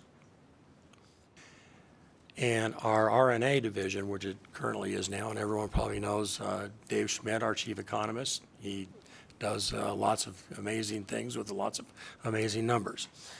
And we needed to make sure that his ability to get that information out, he is not secluded underneath unemployment insurance. So we needed to make sure that he was pulled out as just a section of Dieter or this new workforce like he is now in Dieter. He's not part of any specific bureau. He is actually out on his own as part of Dieter. And we needed to make sure that's one of the reasons why we wanted to pull them out. So that way he can continue with his economic advice to whether it's the economic development, our monthly unemployment numbers, but he needed to be pulled out. That unit needed to be pulled out, so that way there was no question on him being able to provide the information that he needs to provide to the agencies and other state agencies. And thank you. And I'd say you pull out unemployment insurance because you renamed it. I understand you want to pull that out. But can you explain a little bit? And I know this is into a couple of different sections here, and I think in 25. Anyway, it's in a couple sections. But it's also in existing statutes that I've seen before where we talk about other bureaus and units as the director may establish. It's in existing language. I don't know if it should be or not, but what other boards and units can you establish, and how do you do that? And again, similar question on what's the structure, who does it, how do you set their salary, is it in your budget, or is it already just something you can do? And so I was just looking for a little explanation there. When I saw it there, I thought, what is that? And then when I was reading some of the other stuff going through the bill, because you got to read a bunch of other stuff, I saw it's in existing language in some other place. Couldn't tell you where right now, but I wanted to know what the thought process is there.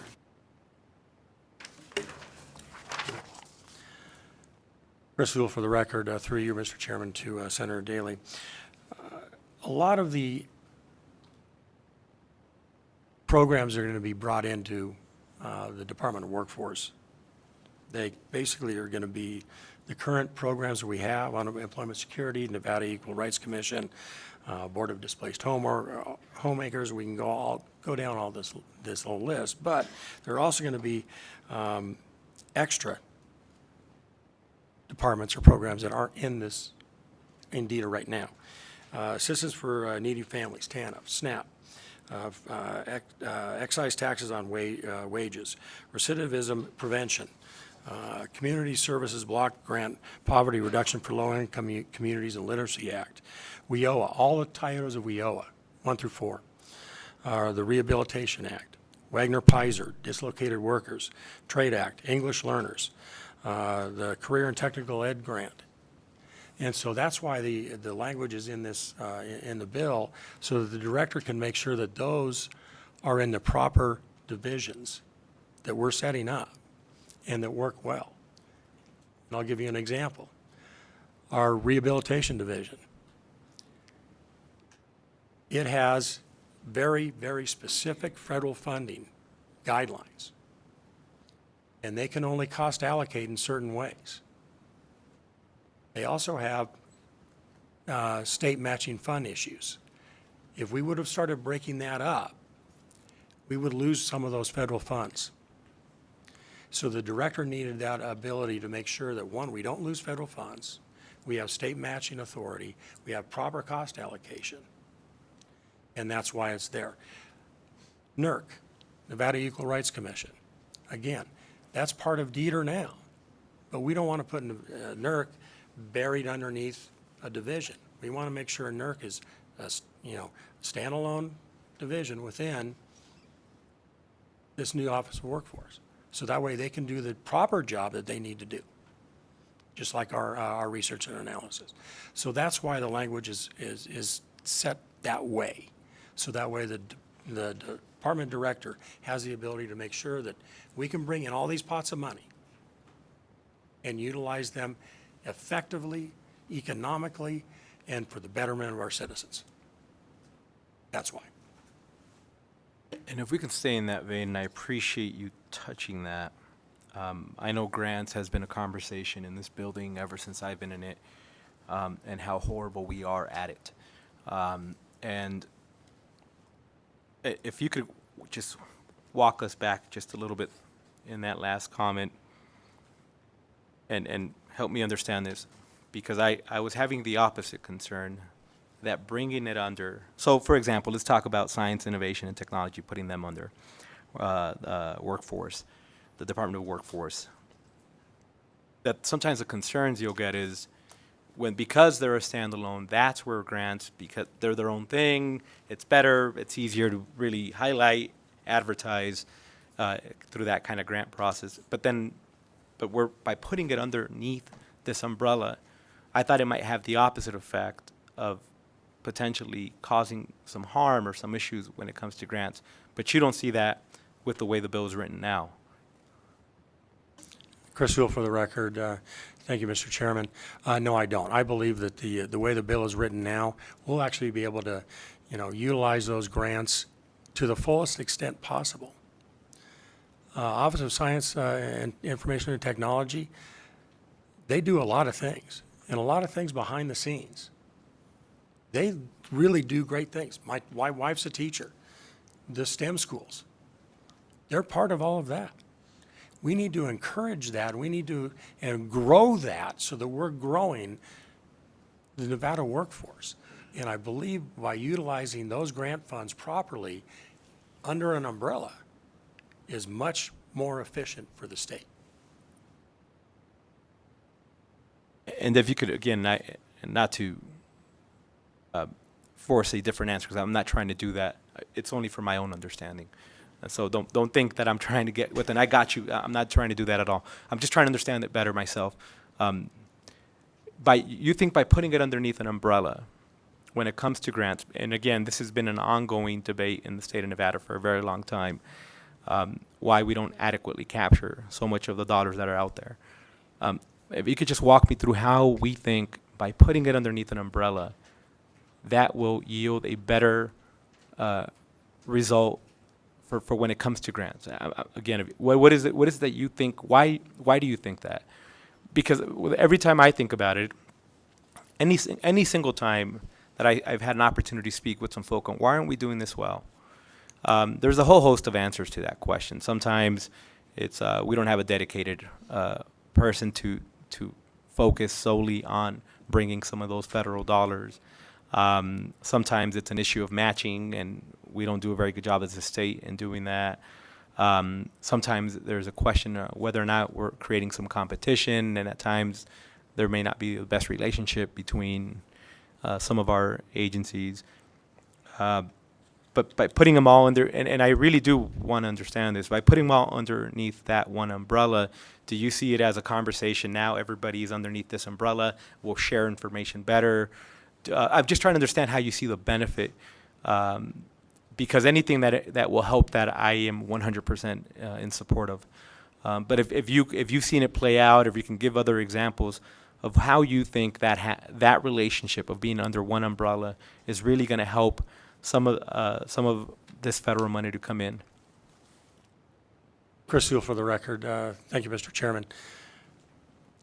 We have a couple of divisions in our rehabilitation unit, our division, a couple of units. Blind Enterprise is one, and they actually are helping to pay match to bring down more federal dollars. It's happening right now. But if we have all of that under one umbrella, if they could work with OSED or another, TANF or something along the lines, that they have a grant, but that grant money can be used over here as a match that can help a blind enterprise program, that's a good idea. And that's what we're looking at. We're trying to get all these pots of money put together so that way we can effectively use them. And that's the idea behind this. And that's what I'm talking about. Yes. Senator Gokachia asked me if I'm right about this. Yes, I feel I'm 1,000% right about this. I believe we can make this work, and it will work. And I believe we can actually get those grants, and we can utilize those grants in a far better way.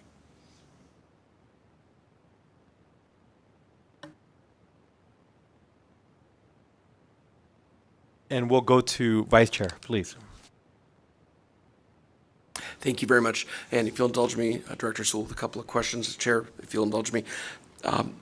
The language, the new language at section 32, at the top of page 23, about the create and maintain statewide workforce policies, develop and carry out an integrated state workforce development plan, and administer all money received by the state pursuant to the federal workforce acts. I guess my question there with that administration of all the money, will there still be input from the Workforce Investment Board? Will there still be communication with the local boards? I just wonder how you envision that working out. Chris Hill for the record. Mr. Chairman, through you to Senator Orenshaw. We have a great working relationship with our local boards. We rely on them. They're part of our employee envy offices, and we're part of their offices. We want to make sure that we are all utilizing those pots of funds in the most economic way. And yes, there's a lot of grant money, there's a lot of federal money being pulled down, but it's being utilized by numerous different agencies, sometimes duplicative service. And that's not efficient. That's not the way to go. We need to, keep working with the Governor's Workforce Development Board. They do the state plan, and they're the ones that have the state plan, and we follow that state plan. Our local boards, made up of elected representatives, they know in Las Vegas, this is the employees that we need to start looking at, and it may be different than our local board in Northern Nevada. But we work with them so that way we have that innovation division that they're going to be a part of and say, this is where we need to start moving. And that's why it's set up that way. And hopefully I answered your question. No, I appreciate that. Thank you. Thank you, Chair. And I guess one other question I have, the enumerated list there on page 23 about provision of services using such money to veterans, persons with disabilities, going through that. I mean, I like all those categories. I think those are folks that I really want to see either Dieter or if this passes that new department help. I just wonder, with our unemployment rate down south, do you see this as trying to also reach out to underserved communities in Clark County? I think that's a concern that really hits close to home, and I just wonder how you see that working out. Chris Sewell for the record. Mr. Chairman, through you to Vice Chairman Orenshaw. Yes, we will be reaching out. We reach out to underserved communities right now. Project, I believe, 354 that Senator Neal has. She passed the bill, I think it was 2 sessions ago, that mandates us.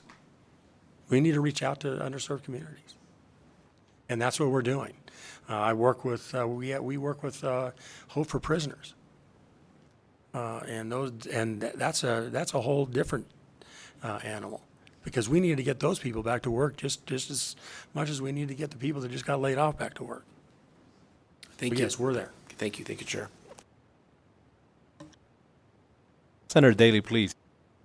Just one follow-up on that, and we want to be able to get as much grant money as we can.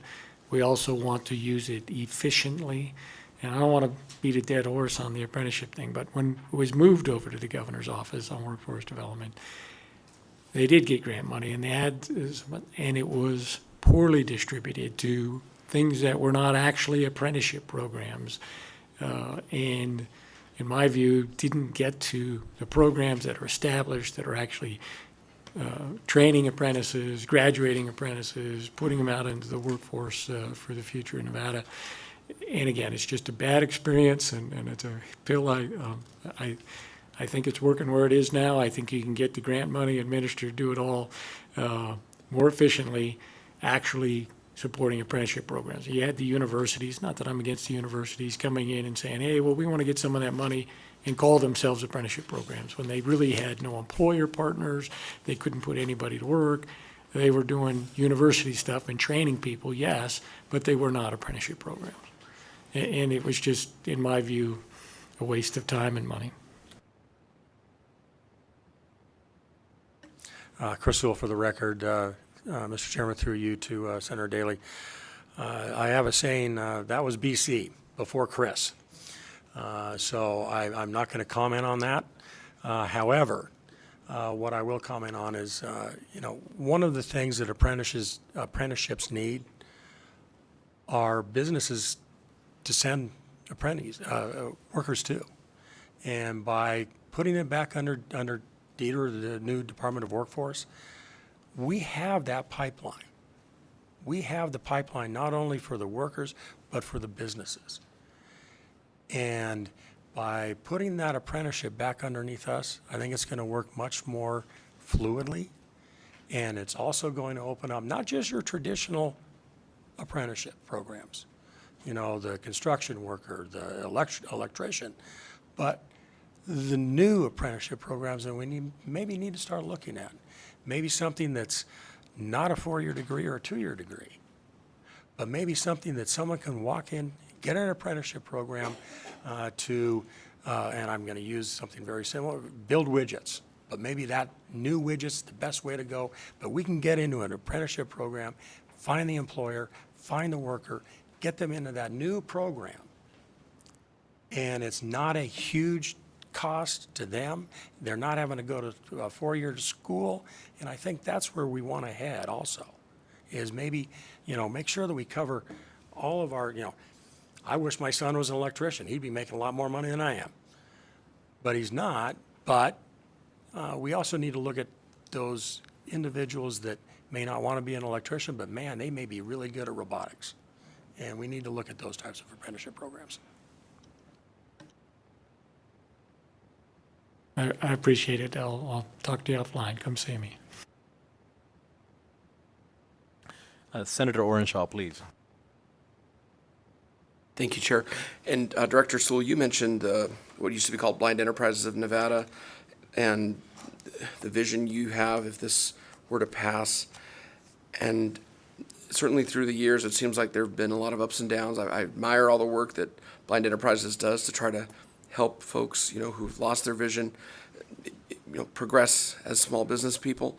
And I just wonder could you elaborate on how you think this will help the blind vendors and help more folks who are visually impaired build their small business and be able to take advantage of those opportunities? It's a great program. I'd love to see it flourish more, but I just wondered how you think this will make that happen, because I'd like to see that happen. Chris Sewell, for the record, Mr. Chairman, through you to Vice Chair Orenshaw. Our Blind Enterprise program is doing well. And one of the changes in the original draft was pulling that out and putting it into another unit, another division. And we discussed that with our administrator and also our SSA and how we do the grants and things of that nature. And that's that's what you're seeing in the amendment, is making sure that it goes back to where it needed to be. We're basically going to be lifting up our rehabilitation division and putting it into the Office of Workforce as a whole. So that way, all of the individuals that are worried about, that have disabilities, that are worried about, it's going to be totally changed. No, I can tell that right now. It will not. We're going to make sure that we serve those individuals better than before, and we make sure that we keep that together. So that way, because any one of us, that's the really interesting thing about our rehabilitation division, any one of us could end up there. You can get in a bad car accident and lose your leg, and you might have to use those services. I want to make sure that every Nevada citizen right now hears this. Those services will be there, and they're going to be better. And so that's hopefully I answered that question. Thank you, Director. Thank you, Chair.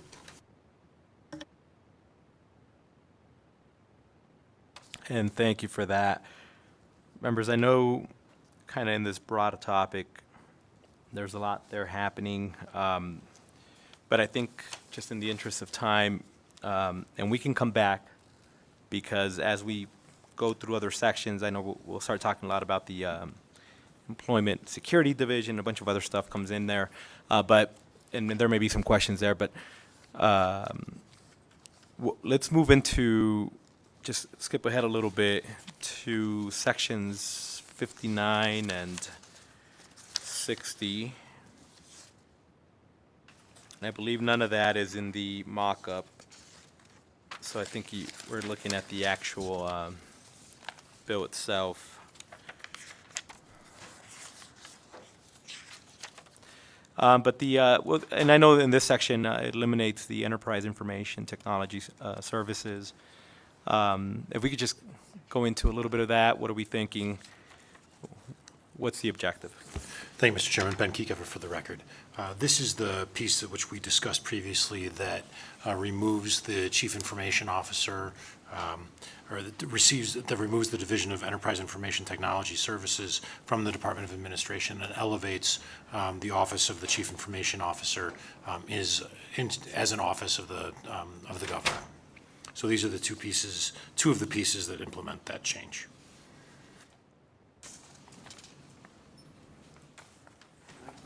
And thank you for that. Vice Chair, please.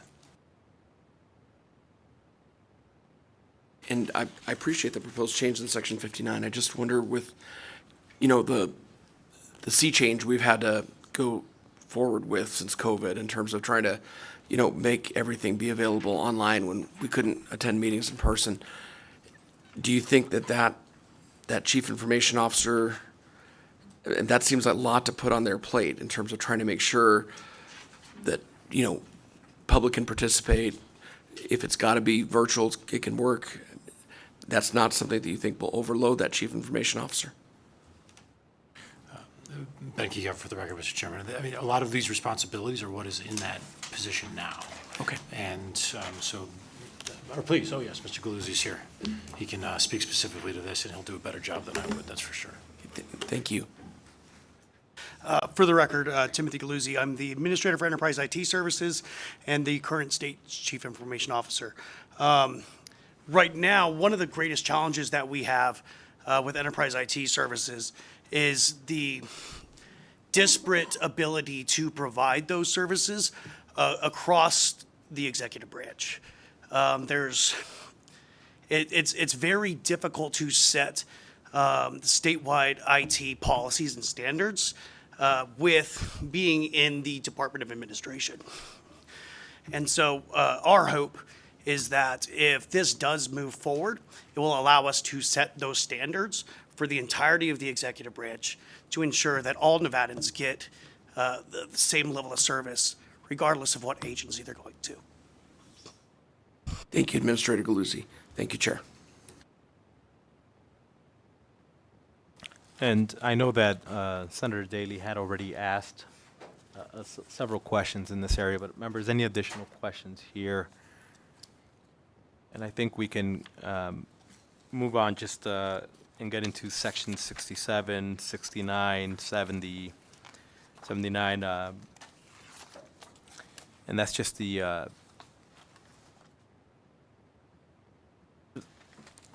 yeah, and sorry we got you coming in and out swapping like that. We took a sudden turn there. I apologize.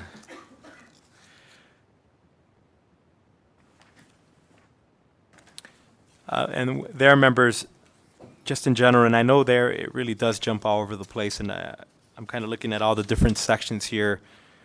I don't know that there's one clear area that we can get into, but now would be an opportunity of going through kind of 60 through 70-ish. Any questions you may have directly on point there?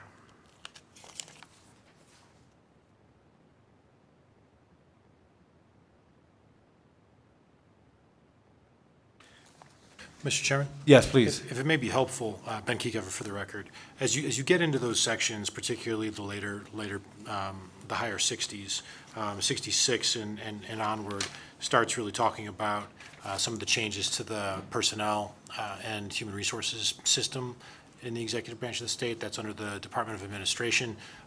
Our Department Director, Jack Robb, joined me here at the table, and he could walk you through perhaps a little bit more detail about those changes. And they are spread out somewhat in some chapters, but that's what you're getting to at the late stages of the chapter, section 66 and forward.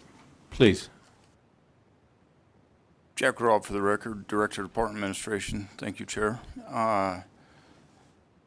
As a former Deputy Director in the Nevada Department of Wildlife, one of the things that hindered us the most was getting good lists through DHRM to fill the vacancies that the agencies have. We currently have approximately a 24% vacancy rate across the state. Some of that is due to lack of qualified employees, but a good portion of that is due to the cumbersome process we have of getting people through the system. It is increasingly frustrating for the applicant, and it's increasingly frustrating for each department and division to get individuals. The criteria that we go through and the way that the lists are developed now, they're very stringent and old and archaic. And so to get a person qualified is next to impossible through current laws. It's frustrating when you know individuals that have the skill and ability to do those jobs, but you can't get them qualified to get them hired. They do not even make the list to get on an interview. So that's a frustrating process. The other thing that's frustrating is when you have individuals within your agency that you know have all the skills and abilities to move up and fulfill some of those roles, and you can't get them qualified because of the ways that the laws currently read. And what we are finding is those individuals that have the skills and abilities to move up and fulfill those roles get frustrated by the ways that the laws work, and instead of waiting the process to get that 5 years or the time or the specific job progression to get to that role, they choose to go elsewhere and go to cities and counties and go to private industry through frustration. And one of the big reasons I took this job was that shared frustration with the people trying to apply and the people trying to get lists created. And that's why we took a very hard look at NRS 284. NRS 284 rewrite came as a result of Executive Order 2. Executive Order 2 mandated the Department of Administration do a comprehensive review. Right after my appointment to Director of Department of Administration, we sent out an ask of all directors to identify individuals within their agency that could help us with the review. I had an overwhelming response to that request, and 85 people were chosen by directors to help us through that review. As a result of having too many people, what we did was we had a workshop, and we put people on the panel. There was 20 people invited. We had large agencies, we had small agencies, we had agency directors, we had agency HR staff. We had a good mix of size of agencies and level within an organization, attend an all-day meeting, and we went line by line through NRS 284. And it was an overwhelming consensus of what is in front of you today is where we need to get to. At the conclusion of the 20 people that attended that workshop that day, we sent out the results of the rewrite to all 85 that were identified and gave them a very short turnaround to get information back. And we have an overwhelming response and overwhelming support by the people chosen by agency directors that we were hitting the mark and we were going the right direction. We need to simplify the process. I can sincerely tell you we could cut our vacancy rate down if we simplified the process. It's just cumbersome, it's archaic, and it doesn't match modern society. And we need to put the decision back into the hands of the subject matter experts instead of HR determining what engineering criteria is required for the job or what biology or what or accounting, whatever it may be. Let the agencies and subject matter experts weigh that, weigh the candidates, and get the right people in jobs to do the job to serve the citizens of the state of Nevada. The other thing that is in here is we want to remain equal and develop parity. What we're finding is agencies have advanced other agencies, so one agency will be a hiring step for another agency. We talked to an agency this morning that has probably 15, 20 people in their agency, and they've lost 9 people to another department because the rules are a little bit different over there. We want to build in parity so you can keep people within a department to grow up and serve within that department and keep an equal playing field, and that is built in here with the audit functions that are spelled out. HR's function is going to change from more of a developing the list. They're going to be the overall list keeper, but the agencies are going to ask for the list and do it a different way. But then they're going to have an audit function to make sure that we keep that parity within agencies so we don't see the stealing from one agency to the other that we currently see. A good portion of our hires right now are internal hires, and we're not getting the external candidates we should because of the way we're built. So that's an overview. I can answer any questions. Mr. Chairman. Please. Before you move on, I want to reiterate one thing, and it was during the transition process, when Governor Lombardo was transitioning into office, we sat down and talked to every department and asked them what their challenges were, what their opportunities were. Every department identified filling their vacant positions and the vacancy rates that they were experiencing as, if not their top issue, it was in the top 3. And we believe this is critical to making our government function and provide service to the people of our state. This process that Director Robb has talked about is what has prevented us from filling some of the roles that need to be filled to meet our obligations, both legal and moral, frankly. And it's critical that we do something to make this process more effective. So I wanted to make sure I said that, and then plead your forgiveness.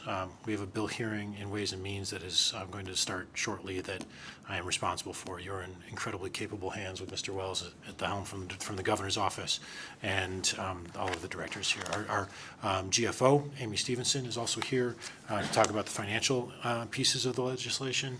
And with your indulgence, Mr. Chairman, I'm going to have to take off. Perfect. Thank you, Ben, sir. thank you. And I do appreciate that. I do see everything that you're trying to cut out here. There's a lot of it, but I appreciate that explanation. Can you walk me through just a real example of you come into this position, you see a vacancy, you identify a perfect candidate that you understand can do what they can do. But then, like in page 65, there's all these other things that you're looking at. And I'm just using one simple example. That might not be the exact section that's applicable, but just so that we can get, and I see the language here, establish pools of eligible persons to fill classified persons, and then later down, recruit, evaluate, select. I understand. I see a lot of very broad language. I understand the flexibility of what we're trying to do, but can you just walk us, and you indicated there's archaic language that needed to be cleaned up, but can you just give me one real example? Jack Robb, Director of Park Administration, for the record. Chair Flores, I appreciate the question. When I was at the Nevada Department of Wildlife, we had a position called an ASO2. And the list was very small of people that qualified for that position. So we would do a recruitment, and we brought in an individual that was a very good person and did a job, but they met the requirement, but they didn't have the skill set to complete that job. So we had to revert that person back to the agency they came from, which causes a domino effect. Somebody else filled their role, so then there's some bumping go on, and it causes upheaval in a lot of people's lives. We brought in a second person and went through the same scenario with the second person. So now we've lost a year of a critical grants manager trying to get half the agency's budget in, and we were failing our federal partners, we were failing our staff, and we were failing the citizens that we do the work for.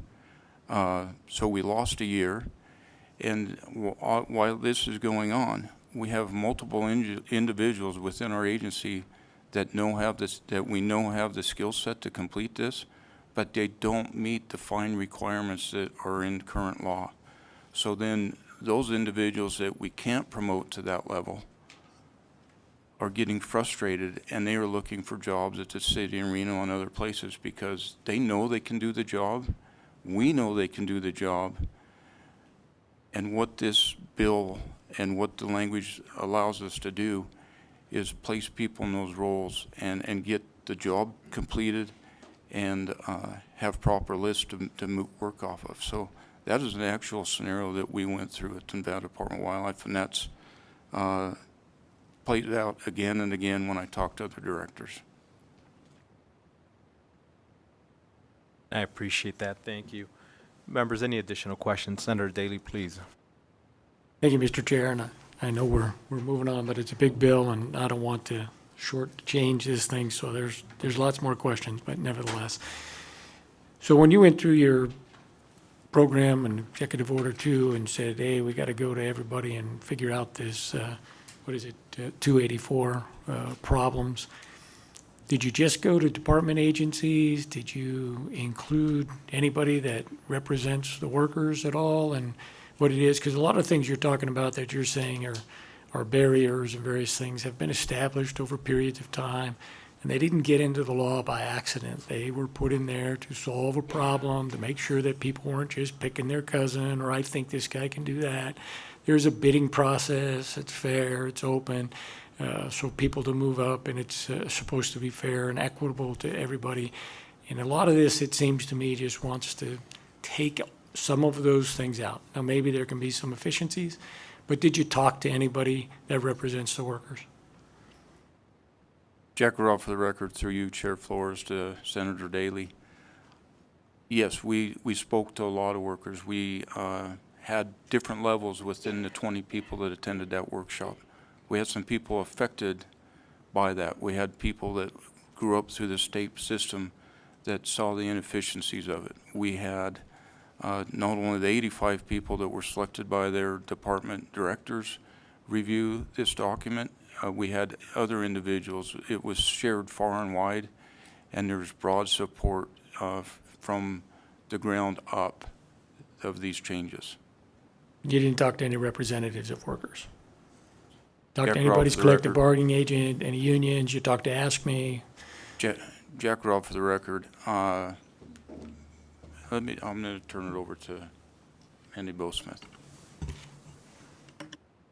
Good evening. For the record, Mandy Bowsmith, that's Mandee, B as in boy, OWSMITH. I serve the state as the administrator for the Division of Human Resource Management in the Department of Administration.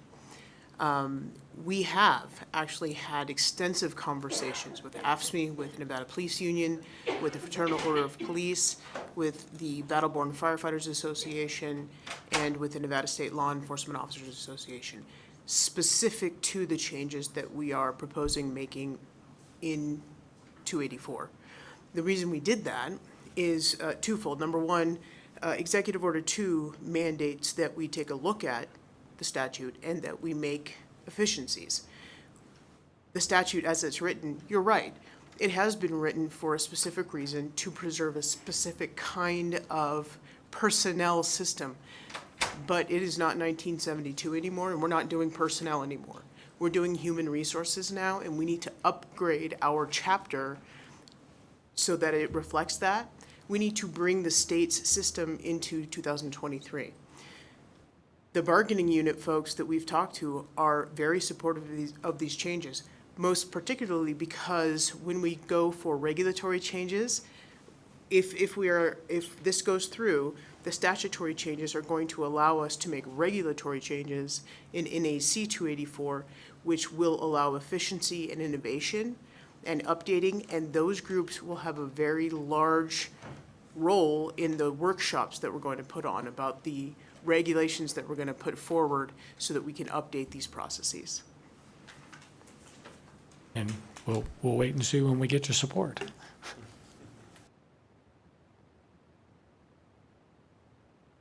And members, understanding that we are jumping around, there's still some broad areas where we'll be going back and forth. But on this kind of human resource side of the question, do we have any other questions? Vice Chair, please. Thank you. And my question is on the original bill, section 100, page 71, regarding the 700 hours program. I see the deletion on page 72 regarding a temporary limited appointment of a certified person with a disability pursuant to this section constitutes the person's examination as required by NRS 284.215. If this passes, then in the requirement of the examination is no longer state law. How do you see this affecting the 700 hours program for the disabled? Thank you for the question. For the record, Mandy Bosmith, Administrator for the DHRM, through you, Chair Flores, to Senator Orenshall. Actually, how we see this affecting the 700-hour list program is we intend to completely revamp that program with DETR, or the new Office of Workforce, because really what we find is that it doesn't serve the disabled employees and it doesn't serve the agencies the way that it's set up currently. We intend to completely retool how we, number one, how we identify the folks that are eligible for that particular list, but also how we then go forward and put them out to agencies for coming into positions that are available to them and ensuring their success. One of the things that we fail to do in terms of this program particularly is continuation of working with that individual to ensure they're successful in the position we put them in for that 700-hour term. And that's part of what we want to build in. We've had conversations with Assemblywoman Brown-May about this specific issue. And she has some great ideas that she's put forward to us that we intend to try to develop in the interim in conjunction with DETR. I'm glad to hear that. Thank you. And, you know, whether these changes going through law or not, I'd certainly like to see more disabled workers be able to participate in the 700-hour program. So, you know, whatever happens with this, I certainly hope that will be a priority for the administration. Thank you, Chair. Members? Please, Senator Goycochea, please. Just a quick question, and I'm going back into another hearing, but now to qualify for PERS, don't you have to work 720 hours? Can anybody answer me that, or just something triggered with, you're talking the 700-hour rule, but it would seem like if we're using rehab work, or, you know, offering a program that we would hit that threshold where they could qualify for PERS. So just on that, and then you don't have to answer right now, just something that's going through my mind. Thank you for the question. Through you, Senator Flores, to Senator Goycochea. For the record, Mandy Bosmith, Administrator for the DHRM. The 700-hour list contemplates a temporary placement until the person reaches that 700-hour threshold, and it's sort of a truncated probationary period where somebody who's not on that list would typically have a 12-month probationary period. These folks have a 700-hour probationary period. However, they still have the same threshold for earning permanent status, which then affords them the PERS eligibility. All right, thank you, and I know we're kind of looking at that as well, but presently it is, 6 months to qualify for PERS, I believe, but then I was looking at another bill we had someplace in this building in the last 6 months. But anyway, it was 720 hours, I thought. So, okay, Mr. Chair, and if we're just open to questions, I'd really like to talk about the Nevada Way. I don't understand it. We'll get into that in a second. We're really close to that section anyways. But before that, Senator Daley, please. Thank you, Mr. Chair, and I don't really want to have questions. You guys can come back and talk to me, but I'll try to give you some framework. So we're changing the competitive examinations to evaluations, and I know you said regulations is where you're going to end up at. So that is, it's going to be done and developed in the regulations on how you're going to do the administration. And I think that's in section 85, proposes to eliminate the statute framework for competitive examinations, and you're going to go to regulations. On a couple of, just a couple of questions, where you eliminate the point structure for being in Nevada or being, I think, a veteran. The way I read that is if you eliminate the point, and you just say you have to give preference to somebody from Nevada or somebody that's a veteran, then that's going to be the only qualification. You have to give preference to them regardless of anything else. If you don't have that point cutoff in there, I think you got to keep that point cutoff. If you don't, I'm going to raise my hand and say, hey, I'm a veteran, or I live in Nevada, so you have to give me preference, because that's what it says. That's what you changed it to. So I think you should re-examine that. I think Section 91, in my view, at least removes some of the guidelines designed to maintain transparency and fairness, but you say you're going to try to revamp that with regulation. I just don't, I understand personnel and human resources, it's the same thing.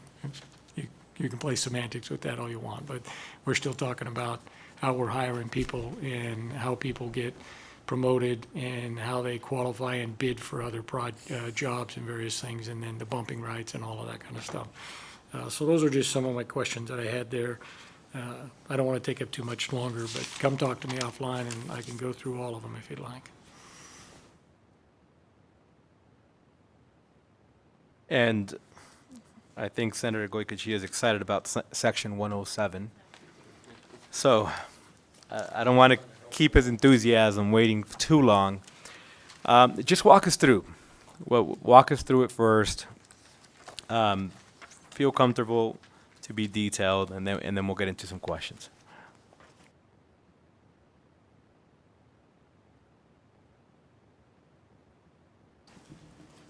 Thank you, Mr. Chairman. Jim Wells, for the record, Deputy Chief of Staff to Governor Lombardo. Section 107 is creating a new Nevada Way account in the State General Fund. The way the money gets into this account is once the state's stabilization account or the rainy day fund hits 20%, the next block of money will then be transferred into this Nevada Way account up to a maximum of 5%. So up to a maximum of 5% of basically of operating expenditures. The balance in that account then can be used to basically come up with awards that will be presented to an advisory council that's made up of the governor and the 4 leaders of the legislative body, and they will make recommendations to the governor for final approval of those awards. Those awards are intended to be for efforts that relate to economic development and diversification, opportunities that will leverage other funding sources in an amount not less than 3 to 1, that will do financing through the infrastructure bank, that will utilize public-private and public-public partnerships to kind of come up with these ideas of projects that will move us forward and that will diversify our tax structure, that will create opportunities that we might not otherwise be able to create through the existing structures. It also allows that the Nevada Way account can be used in the case of a fiscal emergency, so it still operates as kind of a part of that 30% rainy day fund. And it also can be allocated by the legislature for any other use, just as the rainy day fund can. The thought process is that one of these people in subsection 5 on page 32, these are the people that are looking to request awards. So you've got the leadership of the legislature, a member of the congressional delegation, someone from the chair of the boards of county commissioners, the mayor of an incorporated city, the executive director of economic development, or the president of a university or community college within the system of higher education. And then once that process is vetted, then they will look to allocate that money out to this. And then the intent is that this is the last money out unless there's a need for it to go out as a match to come up with other public money. The idea behind this really is to have during the interim a way for us to come up with a vision for us to come up with a program that may need to go to a special session of the legislature. So if we needed to come up with I think the example that the chief of staff used the other day was a pipeline to Apex, that we would be able to utilize the Nevada Way account and leverage in an amount not less than 3-to-1 these other funding sources to get that pipeline built, that would then build out infrastructure at a facility that would then be able to generate additional taxes and diversify the tax structure of the state of Nevada. That's the overall intent of the use of the Nevada Way account. All right, Senator Goycochea, we'll start off with you. Oh, well, then never mind. We'll start off with Senator Daley, please. Thank you, Mr. Chair. So if the money goes in, as the money goes in, and I understand that people can request whoever it is for the various deals, and then they go to the committee, is that what you call it, the 5-person Leadership Advisory Committee, which is made up of the 5 people, and the makeup of that always makes, it doesn't matter which party, always makes the governor the tiebreaker, it seems to me. It's always going to make it. I just see a problem with giving the executive, in 99% of the cases, the deciding authority. And then do they actually decide, or do they just recommend? And if they recommend, who do they recommend to, and how does that all work? And if this is going to cause a bunch of special sessions, you're dead on arrival. Mr. Chairman, through you to Senator Daley, again, Jim Wells for the record, that 5-person group that you see there in paragraph 6 is an advisory group. I think that the Chief of Staff mentioned earlier that the original intent was for that group to actually make the decision, and then it was brought to our attention that would create a problem between the separation of the branches of government. So that body now is an advisory body that will look at the project and determine whether or not that project meets the criteria, whether we're getting the 3-to-1, whether or not that project will create economic diversification or diversification of our tax structure. And they will make a recommendation to the governor, who will ultimately make the decision of whether or not to grant an award from the Nevada Way account. And they're going to give the recommendation to who? Jim Wells, again, for the record, Mr. Chairman, through you to Senator Daley, the governor will make the ultimate decision. To spend money. Correct. And you have read the Constitution, right? It says that no money can be expended except by appropriated through legislative action, right? Mr. Chairman, through you to Senator Daley, again, this is Jim Wells for the record. You're appropriating the money to the account to be used for these purposes that are outlined in this section for the Nevada Way account. No, I don't think so. But I understand what you're saying, but I don't think that it'll actually get done that way. So the other question I have is, when we're looking at some of the standards and the 3-to-1 and economic development and various things and all that kind of stuff, are there any labor standards, hiring Nevada workers, providing insurance with these people you're going to partner with? Do you think of any of that stuff as being beneficial to the state, or is that just an afterthought until somebody brings it up to the governor? Mr. Chairman, through you to Senator Daley, again, Jim Wells for the record, these would still be awards that would be made through the normal processes, through the various chapters and contracts and agreements and public works projects if it falls on state lands. If it falls on private lands, then there are other provisions that would require state rules to be followed because there's state money in it. If there's federal money in there that's part of what's being leveraged in the 3-to-1, all the federal laws would have to be followed as it relates to any of the workforce and rules and regulations that are through the federal grant. And I guess that would remain to be seen. I'd much rather see language put in that that's going to be consideration when you're applying for the money, that you have to meet these standards, you have to, 50% Nevada workforce, whatever it might be. Because I've seen a lot of creative financing and various things to skirt around all of those issues that I've just said. And, like I say, you say the governor's going to make the final decision on the expenditure of money, and he's asking the legislature to give him that authority. I still think crossing the streams, remember? You have the executive branch, you have the legislative branch, and regardless, one cannot veer into the lane of the other. That's also in the separation of powers. I think it's in Article 3, I think.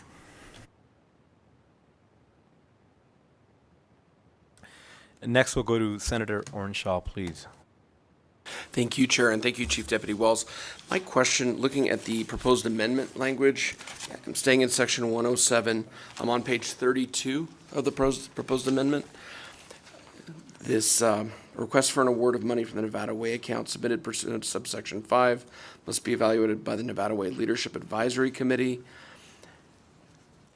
I'm just wondering, it doesn't really specify in the bill, do you believe this committee would be subject to Chapter 241 of NRS, open meeting law, the posting, all the requirements for the public to be able to participate, or do you believe this would be a committee that would not be subject to the open meeting law? This is Jim Wells again for the record, through you, Mr. Chair, to Vice Chair Orenshaw. Yes, this will be subject to the open meeting law. Okay, thank you. Thank you, Chair.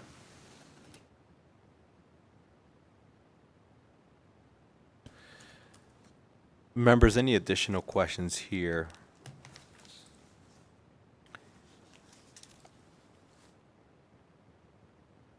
I'm not sure if Senator Goycochea had a question or not.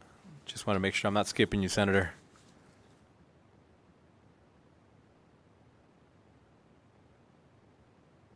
Seeing none, we'll continue to walk through here. And again, I anticipate we'll be jumping back and forth here as the conversation continues. But if we get into section 110, and I am now going back to the regular bill because I don't believe this is in your mock-up. And I'm just looking for the page myself. So, I believe it's 81.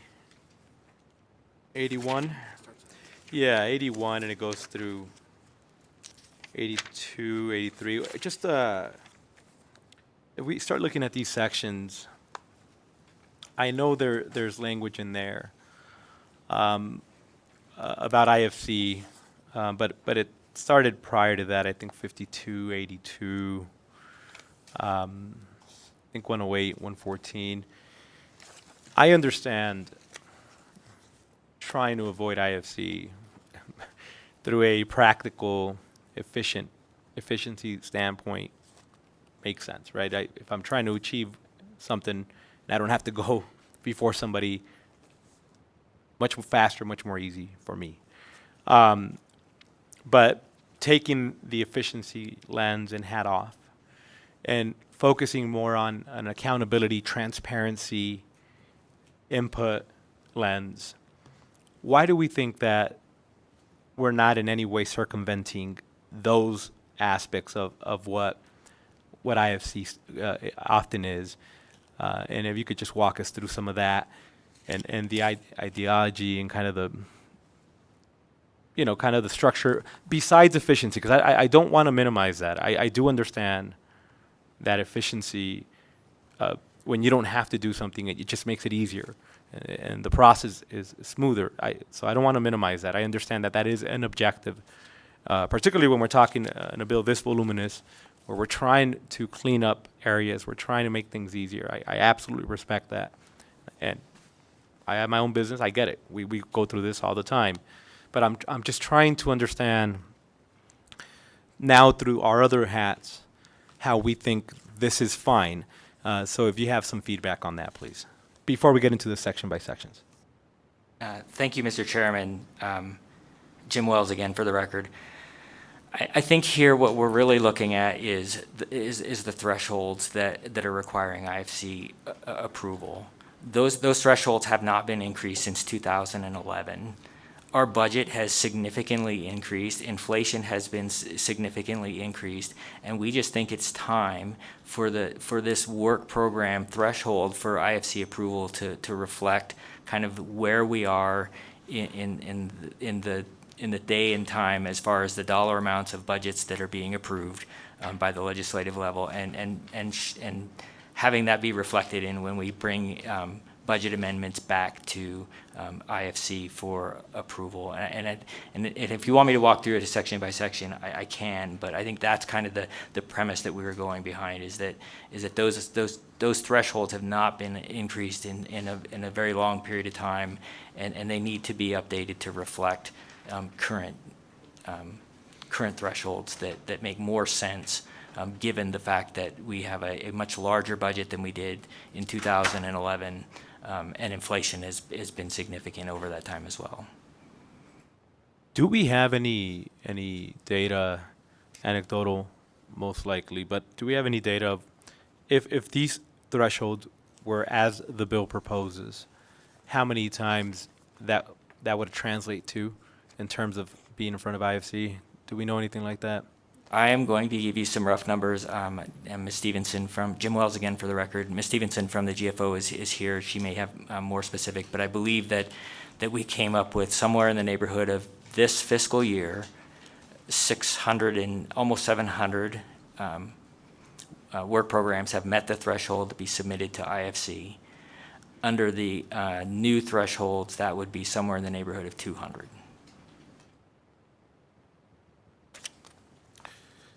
And thank you for that.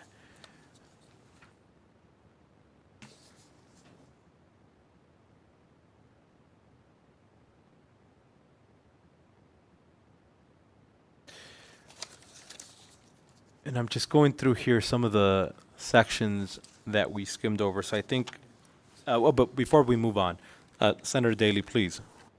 And I thank you, Mr. Chair, and I know you're looking at some of your notes, and I'll probably go over some of the stuff that you were gonna ask.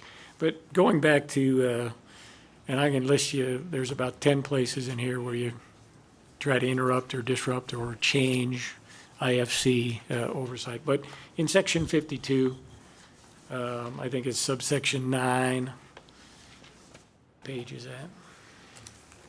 Page 50.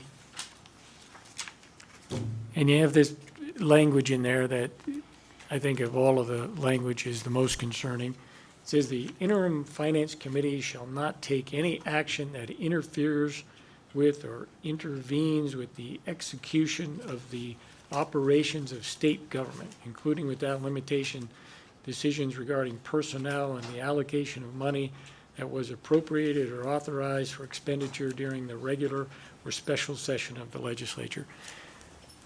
In your mind, I'll tell you what it means in my mind after you answer. In your mind, what does that mean? Mr. Chairman, again, Jim Wells, for the record, through you to Senator Daley. The idea here is to be clear that there is a separation of powers between the legislative branch, who passes bills and appropriates money, and the executive branch, who executes those functions to the citizenry of the state. And this is delineating that there is a clear line between the two branches. Clear line between the two. So once the state says, here's the money and here's what it's for, and then the state wants to say, well, I need to make an adjustment, or I need to take some out of this pot and put in another. The way I read that language, you could say, well, I don't have to go to the IFC because they can't interfere. They've already allocated the money, it's done, and now that we have it, we can do what we want with it. That's the way I read it. And if I was in the executive branch when the IFC tried to say, hey, no, you can't do that, I'd say, well, it says right here, you can't interfere, right there in the statute. So I'm just saying that's my interpretation. I would read those words. You can read them two different ways. Either one of us are judges. That's why we have courts. Let's try to stay out of court.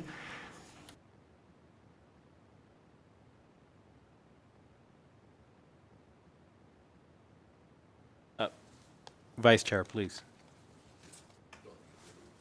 Thank you, Chair. And I think mine is more of a comment, not so much of a question, but following up on Senator Daly's comment on that language there in the original bill on page 50, section 52, sub 9, about the interim finance committee.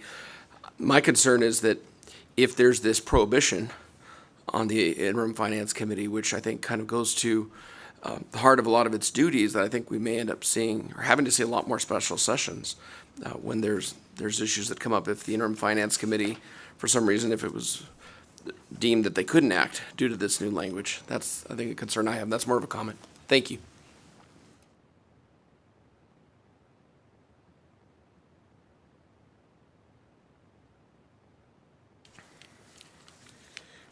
If I could get some feedback, and I know we were having a conversation here about the thresholds, 600 to 700 times, when we were discussing section 110, and now just looking at section 52, 52, just kind of trying to read those, not together through the lens of the NRS, but together through the lens of how we would apply some of this language.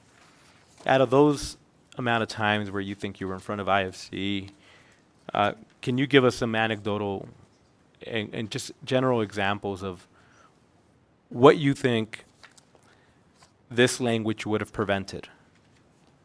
And when I say this language, just for the sake of clarity, I'm referring specifically to the language of the interim finance committee shall not take any action that interferes with or intervenes in the execution of the operation. So anecdotally, had that language been in there, in the 600 to 700 times you were in front of IFC, what do you think that language could have prevented, and it could have helped streamline, be more efficient, clarify? Was there scenarios, and I'm sure that there may be several examples where we think that IFC is clearly cutting in the direction that would be against this particular language? I'm just trying to anecdotally wrap my mind, and as somebody who doesn't sit on that committee, Senator Goycochea may have a better perspective, but I'm just trying to understand, had this language been there, we would have resolved this issue. That will help us put into perspective why this language is so important. Mr. Chairman, thank you for the question. Jim Wells again for the record. I think one of the, and it's one of the sections that we actually repeal is IFC is required to approve reclassifications of positions between classification groups. So we have, I believe, 13 classification groups. And if we want to move somebody from group 1 to group 2, that has to go to IFC. Even if it's a no money transfer, it's the same grade, same step, same salary, that has to go to IFC for approval. If I stay within the group, I can reclassify a position and give them a 10-grade raise without going to IFC. And so that's a personnel issue that should be the purview of the state. In changing times, we have a position that is they were looking for a GIS person, and the only position that they had was I forget what the classification, but it was a non-GIS, and it was not in the same grouping. So without going to IFC, they had to try to manipulate a recruitment to find the person that fits that job that they need to fulfill. And it's those kind of things, I think, that it is trying to prevent. I think the other thing that we're trying to, and certainly we're not trying to be less transparent to the public. I think that would be something that would not be, or should not be inferred by this, any of the language that's put in here, is that the executive branch is somehow trying to be less transparent. But I think too, I think if you were to look at some of the, or the number of consent items that go through the IFC, we spend a lot of time preparing and getting ready and having staff there that are not getting work done. They're sitting, they're doing work that just never gets any kind of review, or they sit in IFC room waiting to be called, only to be sent home after waiting for the items to be reviewed. And I think it's those kind of things that we are looking for, trying to kind of streamline and kind of go away from. Not the big things. I think if we have something big, I think it's perfectly legitimate for us to still go back and have those public, transparent meetings for the legislative group, the interim finance committee, to hold the executive branch accountable. I just think that we need to kind of streamline and go back to what's really important and kind of go away from those that are not. Please welcome. Thank you. Amy Stevenson, Director for Governor's Finance Office. I was just actually here to support Deputy Chief of Staff Wells.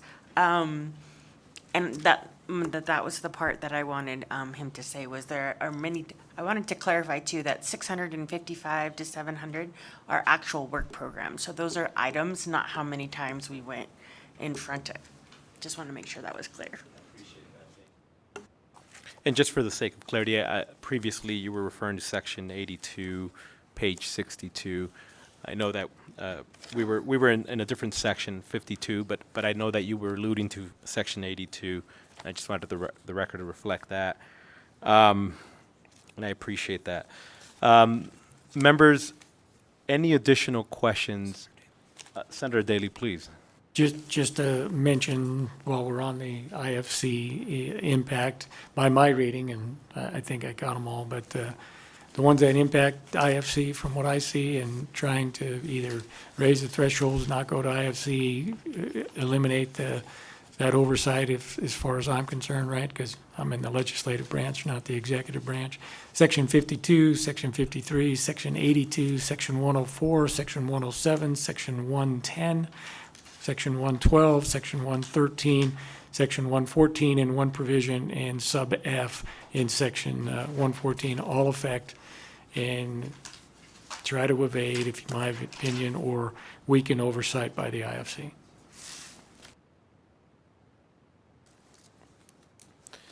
And again, we appreciate it, and we understand the sentiment and the tone of trying to do things a little bit easier. But obviously, nobody puts this language in here without thinking transparency and oversight and accountability. That is the sole purpose of those entire sections in statute. And we obviously contemplated efficiency before. We obviously contemplated streamlining, but I think that's where we drew the line on the threshold, because we said we need to ensure that we are absolutely monitoring what is happening. But I also respect the other side of it. I will continue on to section, I believe 113 or 111. I don't know if anybody had any questions regarding the economic forum. So we're going back to page 83 of the bill, not the mock-up. And there was some language there in section 111, if members had any questions there, before we go into section 113, which is the account to stabilize the operation of the state government. Does anybody have any questions on this particular section?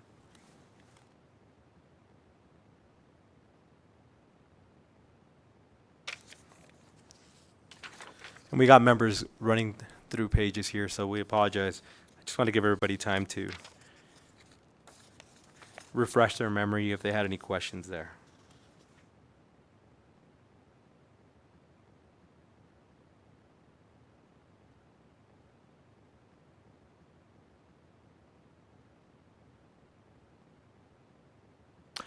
We will then go into section 113, which I believe there's a lot of questions here.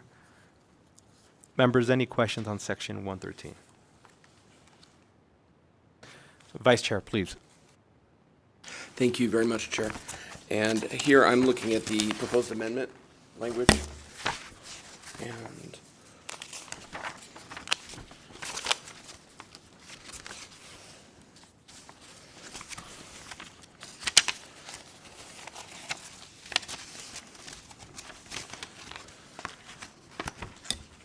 and I am looking to page 35 of the proposed amendment. This is subparagraph 5 of section 113. The language starts off, if the governor declares that a fiscal emergency exists, the governor may request the transfer from the account to stabilize the operation of state government to the state general fund of an amount. And I just wonder, and maybe I'm missing it here in the amendment. I've been trying to go through it.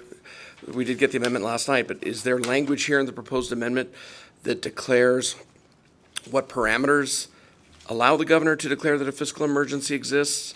Or is this something that the governor decides subjectively?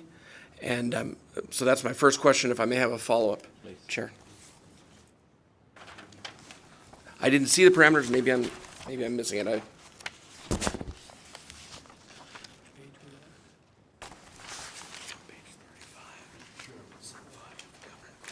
Senator Goicoechea, please. Yes, thank you. And I believe that, we saw the governor do that during the pandemic. The governor can draw the rainy day fund down to zero. So I don't see what the difference is.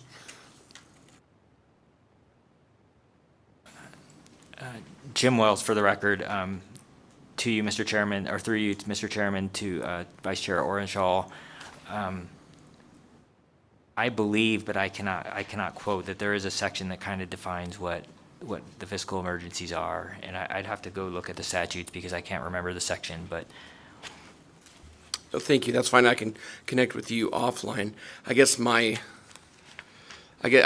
next question would kind of depend on that, because I guess my follow-up would be, certainly there's a lot of fiscal staff here, with the legislature, the co-equal branch, and I'm wondering if there's maybe disagreement here as to whether there is a fiscal emergency or not.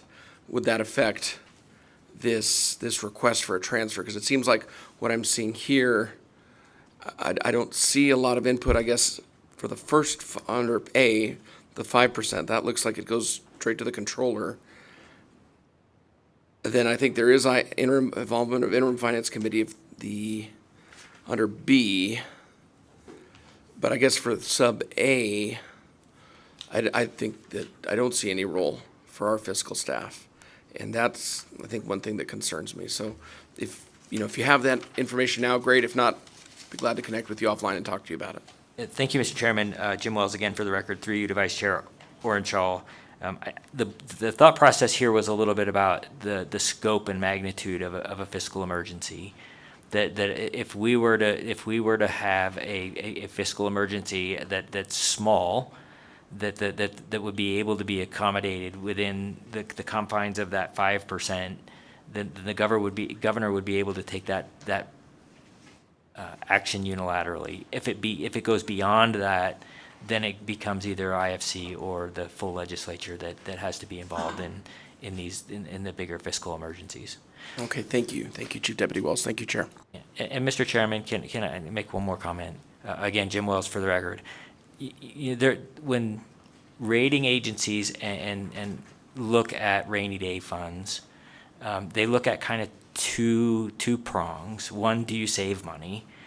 But two, do you save money in a way that you can use it when a real fiscal emergency occurs? In other words, they don't want you to just have this big savings account of taxpayer dollars that are not ever utilized. They want you to have a structure in place that says, yeah, if we have a fiscal emergency, this is how you use it. So the rating agencies are looking at both of those of components when they're looking at the impact of a rainy day fund on the bond ratings. Thank you, I appreciate that. And I'm trying to see if fiscal emergency is defined in here. I'm looking at chapter 414, talk about emergencies, but I'm not sure if fiscal emergency is defined in the bill. And that's one thing I think I'd feel more comfortable if there were a definition as to what is a fiscal emergency and what parameters would constitute that, because I'm not seeing it now in 414 unless I'm missing it in NRS 414. Thank you. Thank you, Chair.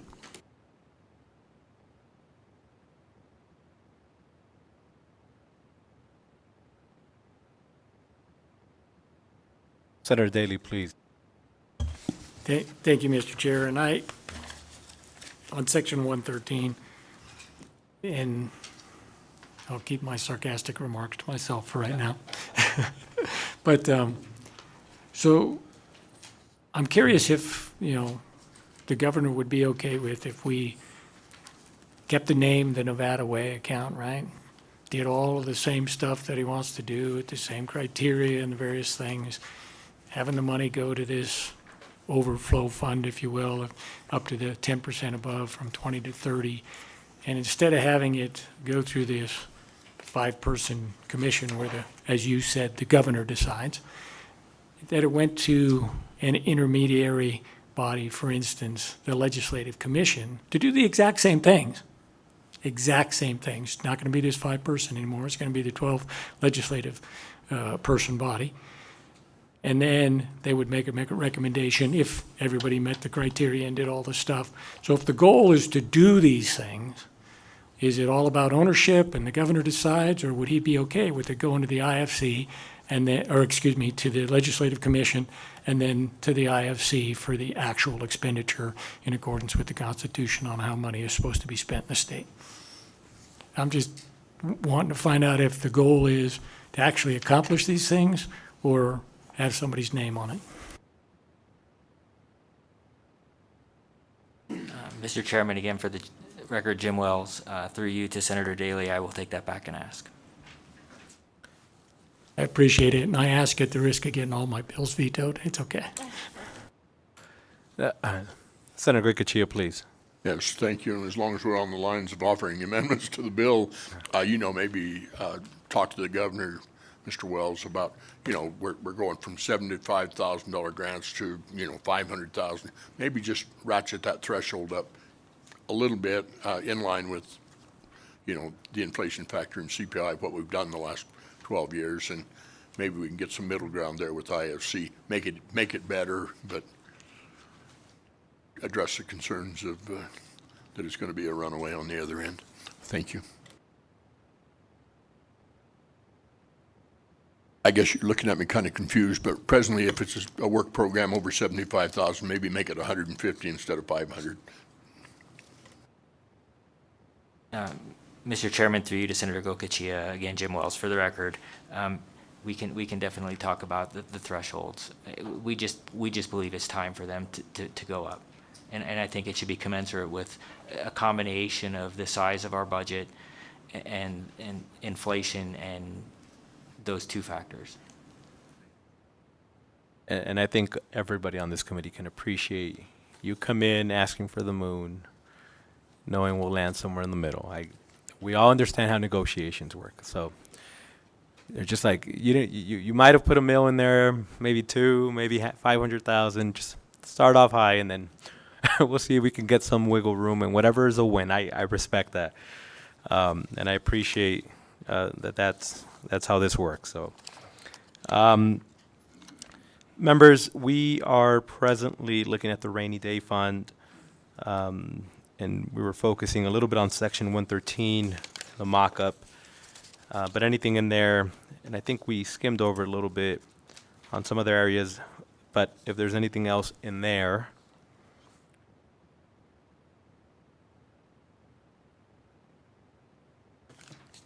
seeing none, I think we could continue moving on here through the bill.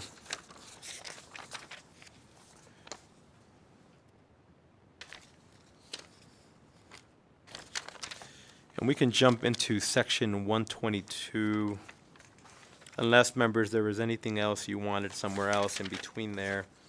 But at section 122, page 96 of the bill. And I'm just making sure that I'm not skipping anything here on the mock-up. I don't believe so. If you can walk us a little bit through, I understand that in the opening presentation, it was mentioned that the governor was very intentional when he was running, and that there was an objective to really try to limit some of the things that we saw during the pandemic and prior. So I understand that. But now we can get a little bit more into the intent. If we can just anecdotally, here's what we saw. Here's why it was incredibly problematic. Here's why this 90-day trigger will be beneficial to the state of Nevada.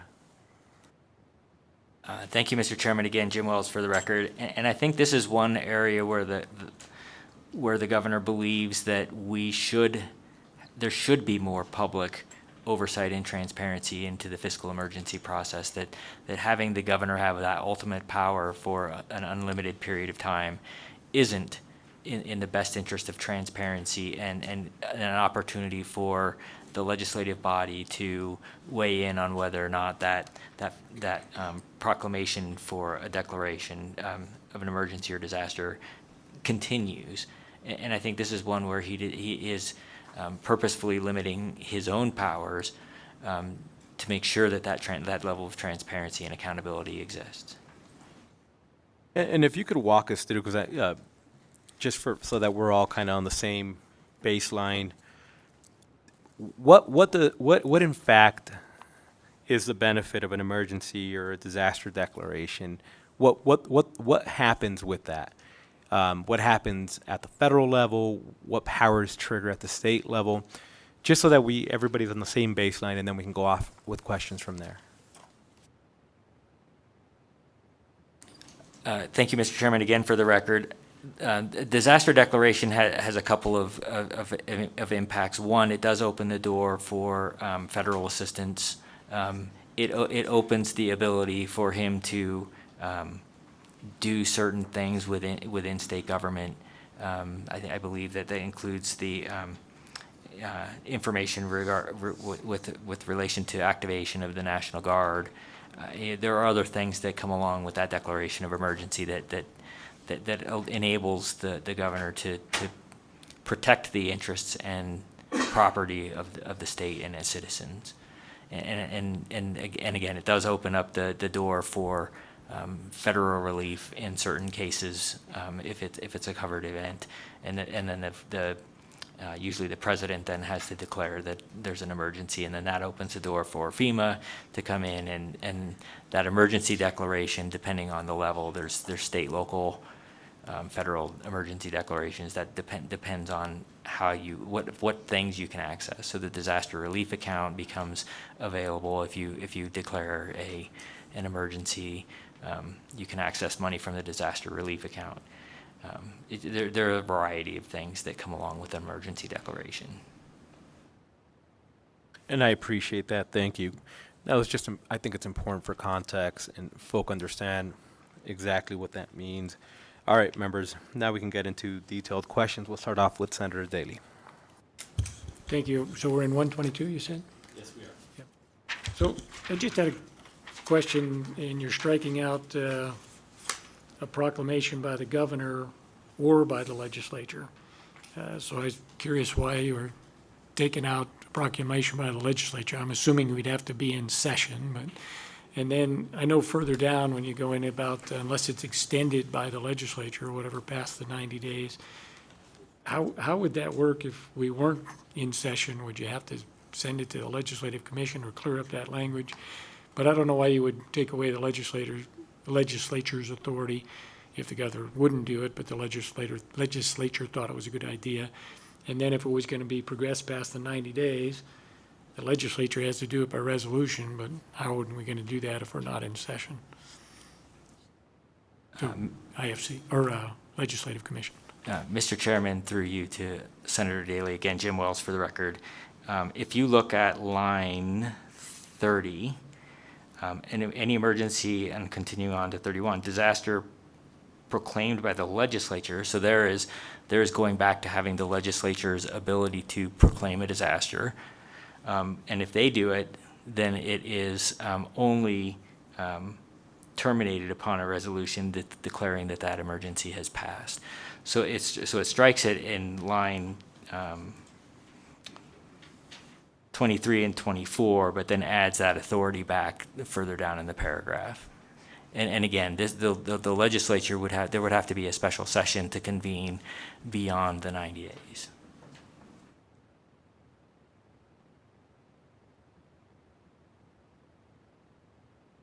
Vice Chair, please. Thank you, Chair, and I appreciate your testimony. I guess mine's more of a comment than a question. But as I look at Section 122 and these new provisions for ending a resolution under or ending an declaration of emergency under NRS 414. But as I read NRS 414, that's the kind of emergency, like the pandemic, like some other awful thing that we hope never happens. But I'm still concerned, backtracking to section 113, about the lack of specificity as to what constitutes a fiscal emergency, how is it defined? It just seems very subjective. And, I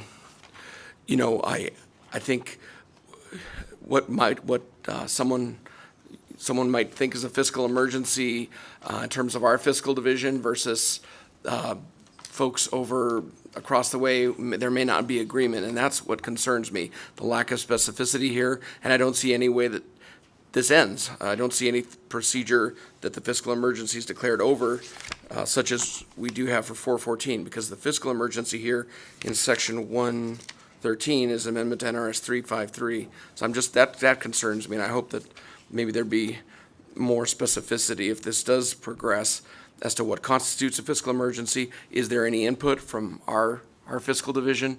As we are a co-equal branch of government, and I think that that's something that really needs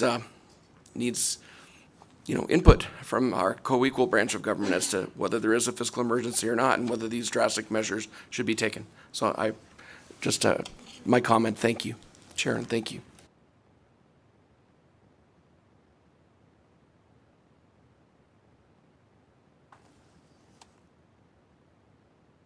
And then just going to the original comment that I started with when we got into section 122, page 96, do we also have any anecdotal data prior to the pandemic of, how many state of emergencies we've had, how long those proclamations lasted, and, what did we do? Not to revisit COVID, but just be prior to that too. I'm trying to get a lens into the thought process here, if it was really intimately connected to the last 4 years of what we've seen in the state, or if there's just a kind of broad overall look. If we go to 19, 17, 15, that there's just a lot of examples where we think that there may have been an abuse and or circumventing going on. If you have any of that anecdotally, you may not, and that's fine. But if there is, I would appreciate if we could have that conversation. Thank you, Mr. Chairman. Again, Jim Wells for the record. To my knowledge, we have not utilized the emergency declaration provisions as outlined in section 122 to the extent that we have during the pandemic. In my recollection, I believe that the emergency declarations have been more specific and isolated. Thank you for that. Members, any additional questions in section 122? Seeing that, oh yes, Senator Goycochea, please. Thank you. And presently there are counties in the state that are under a state of emergency declared by the governor. But again, they're local, and but again, it's the same language. They would be limited, I assume, to 90 days unless there was an additional declaration. Thank you. And thank you for that, Senator. We'll continue moving on in two other sections, which a lot of it is just conforming language from the previous conversations we've already engaged in. But I wanted to ensure that members had an opportunity, if there was any questions as to sections 146, 147 that we see there, which just eliminates various councils and committees. And if there's any questions there. And I know we had an opportunity to speak briefly about that at the beginning of the conversation, but if there's anything further that we'd like to add, of kind of how we came about selecting these particular ones.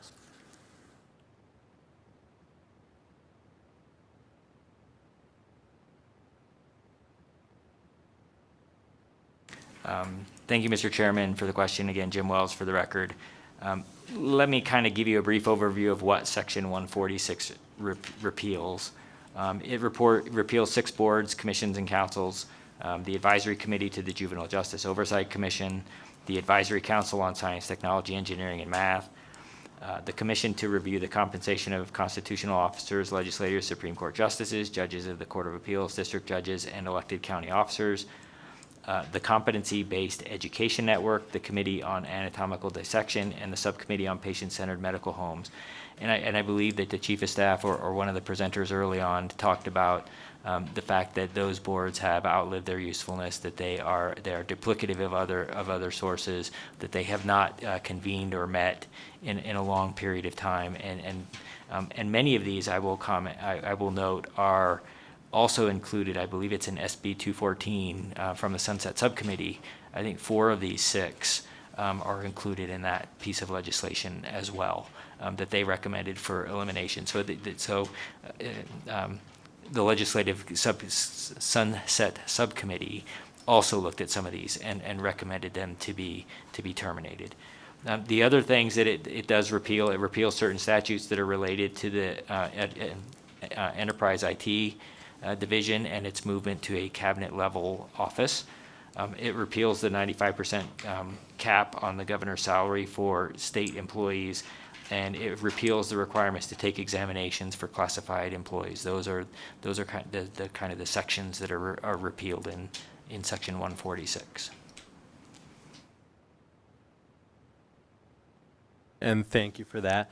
We'll start off with Senator Daley, please. Promptly report to the governor, the director of Legislative Council for transmission to the Legislative Commission.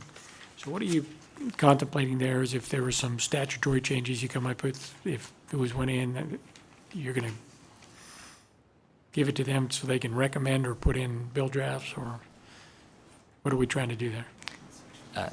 Mr. Chairman, through you to Senator Daley, again, Jim Wells for the record, thank you for that question. Yes, Section 141 is specific to the newly appointed director of the Department of Workforce.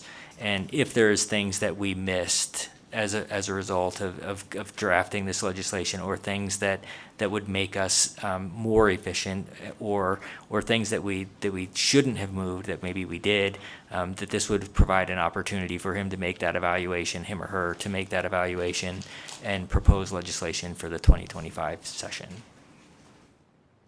And then in Section 142, where it says these provisions, if they go into effect, won't affect any collective bargaining agreement before July, I think it was. Yeah, July. So after that, which bargaining agreements or what type of bargaining do you think might be affected, and in what way? It may be a difficult question to answer. Maybe you don't know. But. Thank you, Mr. Chairman, for the question. Again, Jim Wells for the record, through you to Senator Daley. I don't know that I can point to a specific section in here that would impact a currently existing collective bargaining agreement. This was just language that was added to kind of protect that group of bargained units.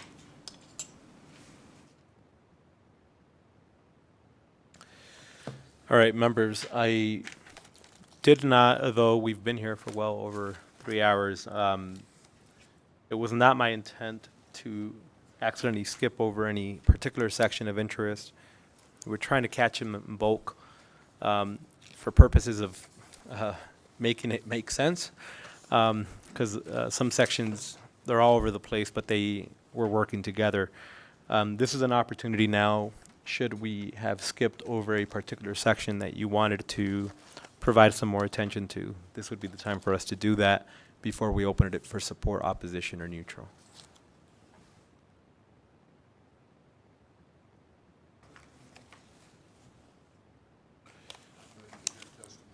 All right, so I appreciate you hanging out with us for as long as you have. And at this point, we will be inviting those wishing to testify in support. I want to remind folk that we are going to limit testimony in support, opposition, and neutral. Each category will get 30 minutes. and each person will get 2 minutes. Right when the 2-minute mark hits, I'll just give you a quick signal. Please don't take it as a sign of disrespect if I cut you off. We'll be doing that with everybody, regardless of you speaking in testimony in support or opposition or neutral. So we are starting the timer now, please. Good evening, Chair Flores and members of the committee. My name is Ann Silver, and I serve as the CEO of the Reno Sparks Chamber of Commerce. I'm here this evening to address sections 21 and 22 and 31 through 41 and those other sections of the Governor's Modernization and Efficiency Act that address our state's workforce operations. Last November, I was tapped by then-Governor-elect Lombardo to chair his Strategic Workforce Committee. I collaborated with 13 other individuals selected from northern, southern, and rural Nevada to articulate concerns about duplication, confusion, and ineffective outcomes in the statewide workforce development space. We didn't just gripe. We proposed a new model for greater efficiency and delivery of services. The various agencies addressing critical workforce issues include DETR, OSIT, GOIN, GOED, and the newly renamed Employee NV offices. But they do not meet people where they are, specifically in underserved neighborhoods, often without access to internet, unable to drive long distances, with few or no childcare options, with limited literacy, or even a high school equivalency certificate.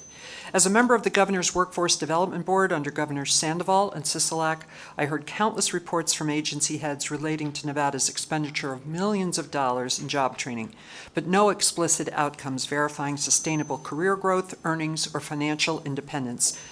No one and no one agency is to blame. For over 30 years, various governors and legislators have added layers of administrative oversight to workforce administration, creating greater confusion and additional personnel, offices, and processes. We all want to see federal and state dollars spent in ways that enable every unemployed or underskilled adult, veteran, disabled individual, or out-of-school youth to find his or her purpose in the work world. We want individuals who become inspired to find a career, maintain it, and aspire to home ownership or other stable housing, family well-being, and disposable income. This cannot be accomplished with a myriad of bureaucracy that leaves those seeking sustainable work at the very bottom of a complex delivery system. The myriad of agencies... And we have hit the 2-minute mark. I'm sorry. But if you could do your last remark, just that last line, and then we'll close it with that, whatever that line that is for you. We encourage your support of SB 431, not because it promises efficiencies or greater effectiveness, but we must address and legislatively provoke much-needed change. Perfect. And if there's anything else, please make sure you submit it to our staff, and I shall. they'll upload that to Nellis. Please.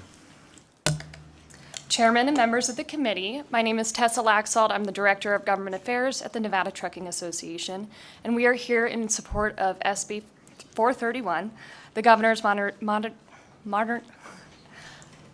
431. We appreciate the Governor's laser focus on improving government for all Nevadans. His forward-looking customer service directives will mean improved government processes for Nevada's customers, consumers, and every single one of her businesses. In particular, we would point out our appreciation for reconfiguring the streamlining of the state's workforce development initiatives. We thank the chairman for hearing this bill and encourage your support. And thank you. Please. Hello, good evening, Chair, members of the committee. My name is Miles Dix. I'm the CEO of Nevada Grant Lab. We are a nonprofit organization, 501c3, based in Southern Nevada that supports fellow nonprofits, local governments, and public agencies as they apply for and administer federal funds that can benefit Nevadans. I'm here this evening in support of Section 108 of the bill that seeks to eliminate the state's longstanding mandate that a state agency's general fund or highway fund appropriation is reduced or supplanted when they win a new federal fund. For brief background, federal grant funds are vital to paying for and balancing the costs of things that many of us care about, ranging from the arts and affordable housing to workforce development. Unfortunately, as was alluded to this evening, our state consistently secures among the least amounts of federal funding in the entire country, despite having some of the highest need. 2019 report from the Gwynn Center found that Nevada ranks 45th in the nation in per capita spending. Federal funds information for the state, which is a bipartisan nonprofit based in DC, found that in key categories such as education and health, we rank far worse. More specifically, that's 55th in the nation and 54th in the nation in per capita federal spending. And yes, that's possible when you include the district and the territories. So our poor performance every year collectively results in more than $500 million in foregone revenue that the state could invest in those sorts of projects. Equally important, that means that local governments, public agencies, and nonprofits downstream have less funding to invest in their important work too. It also means that it increases the pressure on local and state taxes and fees. And as taxpayers, each one of us in this room, what it also means is that each of you, all of us, our neighbors, our employees, and our constituents effectively get less value for every single dollar in federal taxes they pay every single year than their peers around pretty much everywhere around the country. So for more than 15 years, our state government's been grappling And we just with- hit that 2-minute mark. If you have one more line that you want to read. Simply to say that we think eliminating the express mandate in Section 7 of the Authorization Act is a really good step in the right direction. Thanks. And thank you for joining us. And I want to remind folk you can fill all the seats. Don't feel obligated to wait. Please come forward. We'll go to Las Vegas. I do see 2 folk down there. And then we'll come back to Carson City. Do it. We'll let Mr. Graves go. We're going to go to Las Vegas real quick. And I think good evening. there it is. There we go. Good evening. My name is Dr. Sondra Cosgrove, Sondracosgrove. I'm a history professor at the College of Southern Nevada and the executive director of Vote Nevada. Today I'm speaking on behalf of Vote Nevada and not my employer. I am in support of SB 431. I would like to thank the bill sponsor for giving the disability community an opportunity to be heard. Today, I'm also speaking as David's mom. My son was diagnosed with a behavioral disorder when he was 2. He is now 40, so I have a lot of experience with our broken state systems. We have good state agency workers, but they are stuck in systems that regularly fail. This bill recognizes that the status quo is simply unacceptable and must change. Continuing to allow the disability community to suffer due to a lack of coordination between state agencies can no longer be the answer. I would like to thank Senator Flores, who's my senator, for scheduling this hearing because this bill is very important to many of us in this community. There are no solutions being offered that address these concerns beyond this bill. This is it. If this bill dies, the disability community will continue to suffer from systems that are not integrated and so fail to meet these Nevadans' needs. We must have more than interim legislative committees tracking implementation of laws and the delivery of services. We need dedicated officials who can evaluate our current systems and create strategic plans to make those systems more efficient, effective, and accountable to all Nevadans. I would like to stress that this bill's Chief Innovation Officer and the Director of Workforce must keep in mind this axiom: nothing about us without us. Both officials must remember to directly interface with impacted community members and to create symbiotic relationships with the public. Again, I thank Senator Flores for providing this opportunity to put on the record the way the status quo is failing vulnerable communities and why many of us view SB 431 as the only solution on the table for addressing the systemic issues that cause the disability community to feel frustrated and disrespected. Thank you. And thank you. And we'll stay in Las Vegas. Good evening. Good evening, Chair Flores and members of the Senate Government Affairs Committee. Scott Mulrath, President and CEO of the Henderson Chamber of Commerce, speaking on behalf of our nearly 1,900 small business members across the great state of Nevada. We are here in support of SB 431 as an overdue effort to modernize state government to better serve our citizens and our businesses. The pandemic prominently displayed some of the inefficiencies and data technologies of certain government divisions. 431 is a bold step forward in improving operations for our state. From my vantage, a few notable highlights: certainly restructuring the Office of the Governor, changing the role of the CIO, and creating the Chief Innovation Officer are all benefits. Attempts to encourage innovation within our governance structure should be readily pursued. Proactive human resource planning is especially applauded. Removing the salary caps in place that limit competitive wages for the executive officers in the state government is a necessity, We take pride in the state of Nevada and our small government, but it needs to have good leadership, and having employment benefits with good salaries is a key component to get the right people in the right positions with experienced leadership to implement a bold vision forward for the state of Nevada. From the small business perspective, creating the Office of Nevada Boards, Commissions, and Council Standards within the Department of Business and Industry is very much needed. Standard operating protocols would be very beneficial to our small business community, as well as individuals and companies relocating from other states looking to the state of Nevada to conduct business, and really often being confused by the various hurdles and inconsistencies that are in effect from across our nearly 60 plus boards and commissions currently in the state. We are also in support of the Nevada Way account and the Leadership Advisory Committee. Once again, this allows for innovation in the realm of economic development and diversification, and especially leverages existing funding at no less than a 3-to-1 ratio. We are strongly in support of that. Finally, we are in support of converting Dieter to the Office of Workforce. Thank you to the chair and the committee. And thank you. Is there anybody else in Las Vegas? Seeing none, we'll come back down to Carson City. Please, whoever wishes to go next. Thank you, Chairman, Committee. For the record, my name is Terry Graves, representing Nevada Manufacturers Association. I'd just like to tag on to the earlier testimony by the Chambers and the Nevada Taxpayers Association. The Manufacturers Association is in support of the objectives of SB 431 to improve the effectiveness and efficiency of the delivery of state government services. We believe stabilization of staffing requirements of the agencies will certainly contribute to increased efficiency and effectiveness of those delivery of services. Ultimately, not only may the cost of government be reduced, but even more importantly, the cost to the customers of the government services be reduced. Those customers, be they individual Nevadans, business owners, companies, or corporations, or members of the manufacturing sector. I will just close with, time is money, and the more efficiently those services are delivered, the less time and expense for customers. Thank you. And thank you. Please.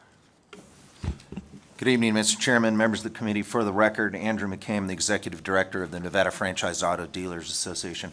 Our businesses represent approximately 20% of the retail economy in the state of Nevada. The reason why I bring that up is my members, our employees, are touched by multiple agencies and are highly regulated. What's contained in here, we believe, is going to improve the delivery of services in the state of Nevada. This is something that I think everybody's going to ultimately win on. We strongly encourage the committee's support of this bill. We enthusiastically support the governor's approach to modernize state government. Obviously, this has been mentioned before. I mean, going back to when I first got involved in this game back when Kenny Gwin was governor of the Fundamental Review of State Government. I think this is, the next iteration and something that we're going to see tangible changes and changes that need to take place. So again, Mr. Chairman, thank you and the committee's time, and we encourage your support.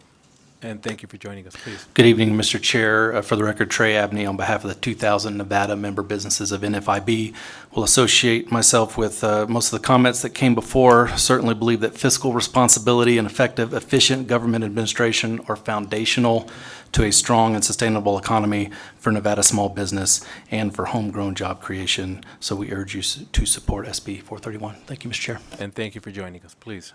Thank you, Mr. Chair, committee members. My name is Mac Bybee. I'm the president and CEO of the Associated Builders and Contractors of Nevada.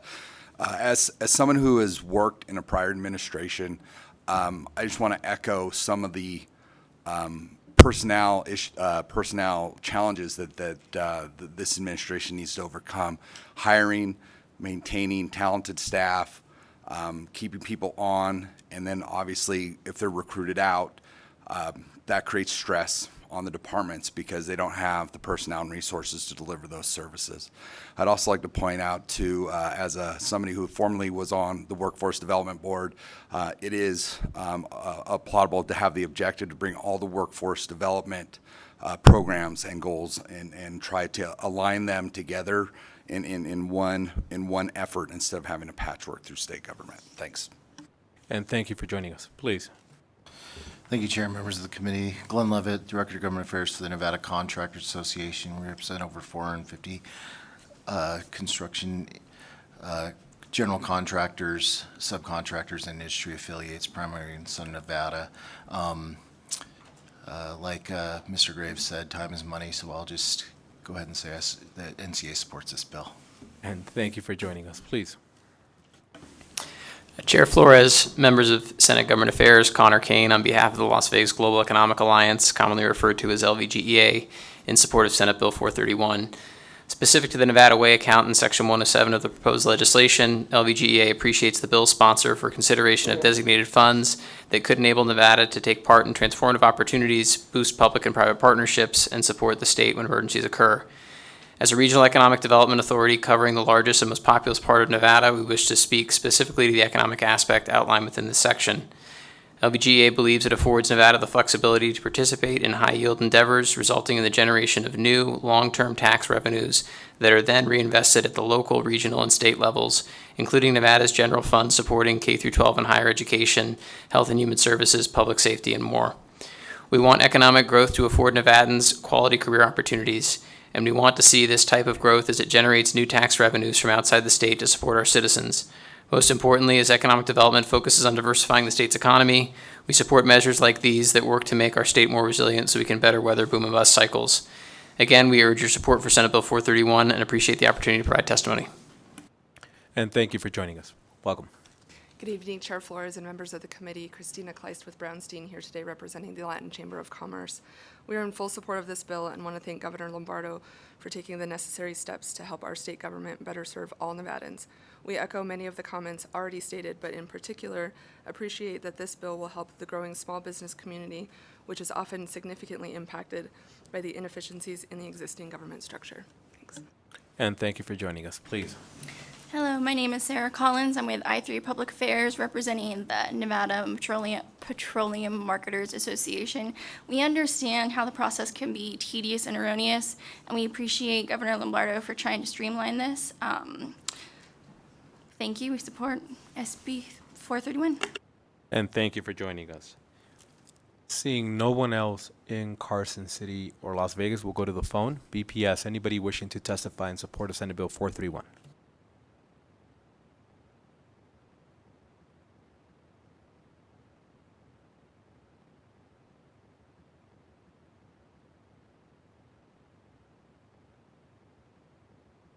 Good evening, Mr. Chair and members of the committee. Stephen Cohen, for the record. Stephen with a V. Cohen is in the Assemblywoman. No known relation. Ditto. Thank you, and I yield. And thank you for joining us. Next caller in support of Senate Bill 431.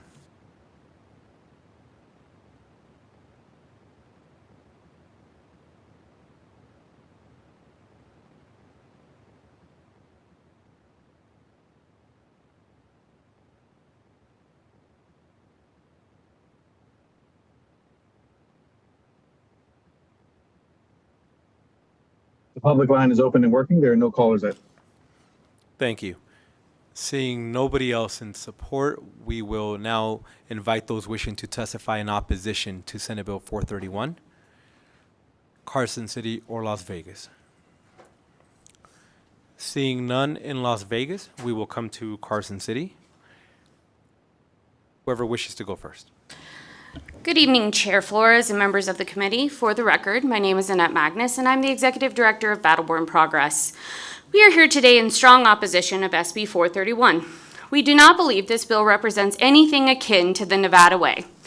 Rather, we believe it's an executive power grab that reduces government accountability, transparency, and effectiveness, and attempts to strip power from this body. I think the most comical part of this bill is that this is more government, not less, which is the rhetoric the governor ran on. This bill will gut interim finance committee, prohibiting this important body from doing its job, or as the bill puts it, anything that, quote, interferes or intervenes in the execution of the operations of the state government. This would be a huge checks and balances issue.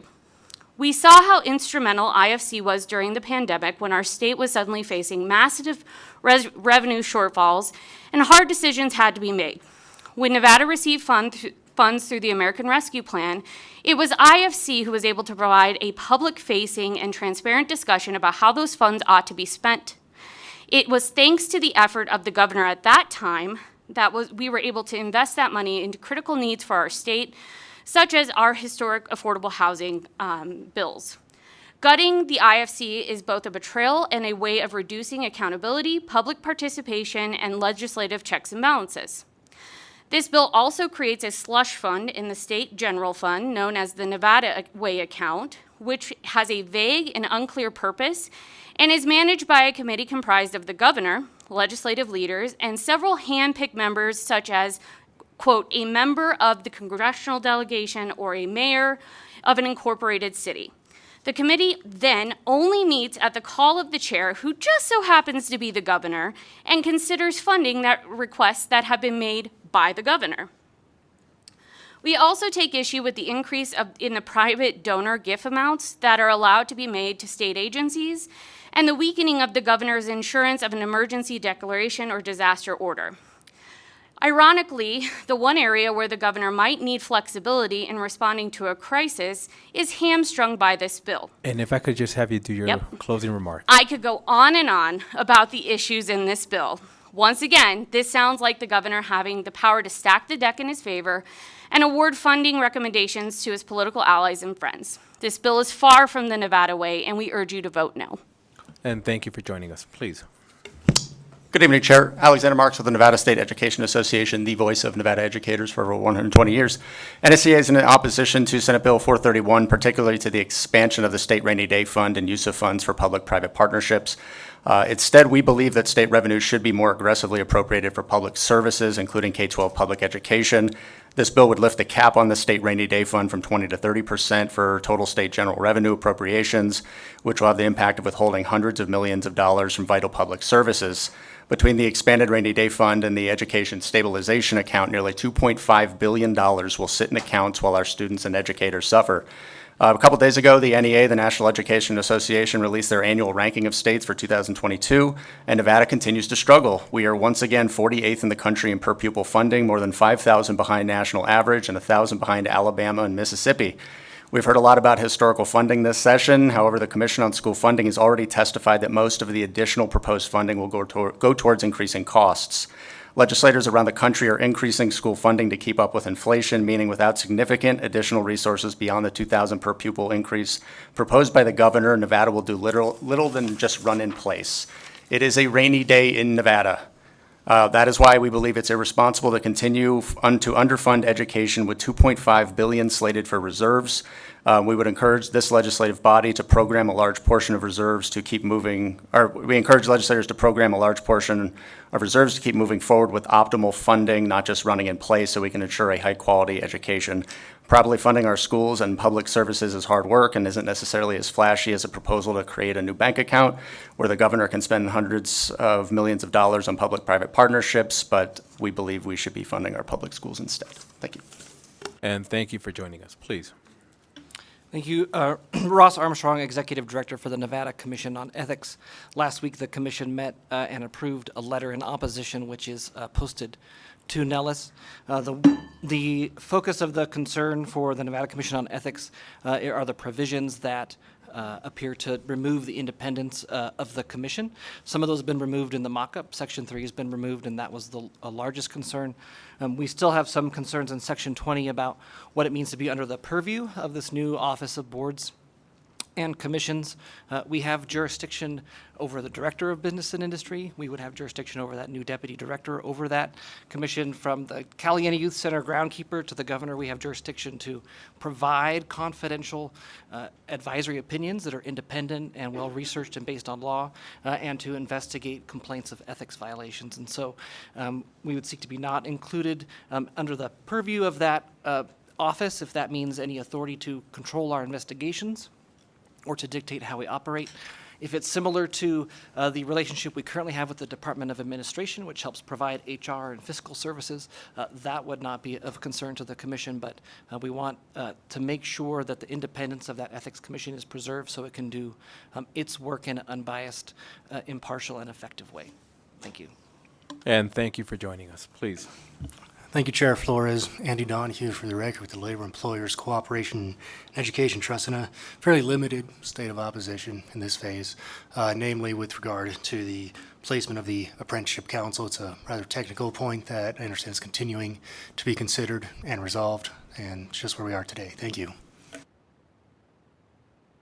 And thank you. Is there anybody else, Carson City or Las Vegas, in opposition?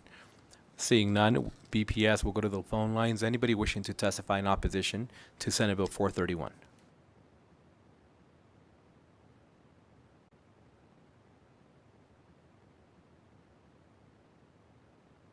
Hello, Senator Flores and other members of this committee. My name is Catherine Nielsen. I'm the Executive Director of the Nevada Governor's Council on Developmental Disabilities. And though we would love to wholeheartedly support this bill, we do have some concerns. So as written, SB 431 has several areas that need to be addressed prior to passing. You may have heard, and you did hear in prior testimony, the term "nothing about us without us." If you're unsure of what that means, the concept is that decisions should not be made that affect the lives of others without including them in the conversation. Prior to the amendment being submitted, there was mention of cabinet secretaries that would be responsible for overseeing various areas of service, including workforce, education, public safety and military affairs, commerce and administration, energy, environmental and public works, and health and human services. We were hopeful that the appointed cabinet secretaries would provide a layer of accountability within the state of Nevada that did not previously exist. By eliminating the cabinet secretary positions, you've essentially made a major improvement take two steps back. The state can support awareness and the needs of these individuals through increased training and awareness provided not only through state agencies, but to community partners as well. Increasing awareness of the needs and rights of the target populations throughout all levels will lead to a greater understanding and inclusion of the target population. Policies and procedures throughout the programs and services need to consider the needs of the target population as well as the needs of all people with disabilities and others in the state. The needs of individuals with disabilities span across all areas, including education, employment, health and human services, business, environment, and entertainment industries. Inclusion and collaboration of the target population in all programs should be the standard at all levels of human service. We encourage the governor's office to work with each of these impacted individuals and the programs, boards, councils, and commissions that support them to ensure that their intended impact and focus is not lost in these changes and transitions. And if you have any questions, we would be happy to contact or have the conversation with you as well. Thank you very much. Have a good evening. And thank you for joining us. BPS, next caller in opposition to Senate Bill 431.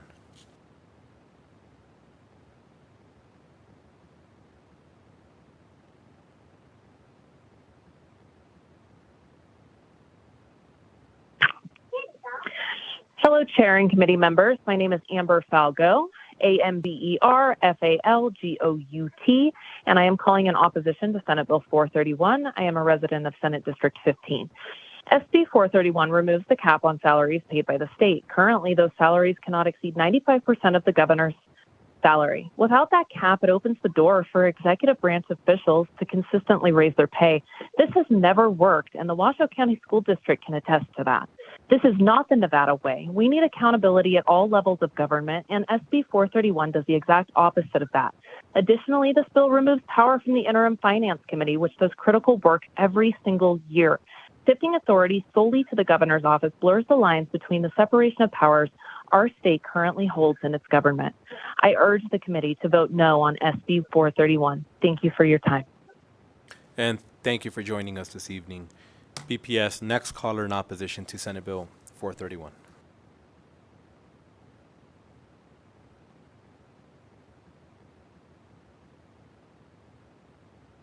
Good evening, Chairman Flores and committee members. For the record, my name is Emily Prasad Zamora. That's spelled PERSAUD-ZAMORA. I'm the Executive Director of Silver State Voices, here in strong opposition to SB 431. As an organization dedicated to democracy, we find this bill to be extremely alarming. The bill's sweeping changes are a direct attack on our state's checks and balances system. Nevada voters elect legislators to not only make policy decisions for the state, but to also serve as a check to the executive branch, no matter who's sitting in the governor's mansion. This bill does irreparable harm, specifically to the Interim Finance Committee, which plays a critical role in overseeing the use of state funds when the legislature is not in session. These changes will only serve to exacerbate the polarization and the distrust that have plagued our political system in recent years. Ultimately, SB 431 isn't about modernizing the government. Instead, it erodes the trust of voters as well as Nevada's democratic institutions. I urge the committee to oppose SB 431. Thank you so much for your time, and thank you for hanging in the long committee. And thank you for joining us this evening. Next caller in opposition to Senate Bill 431.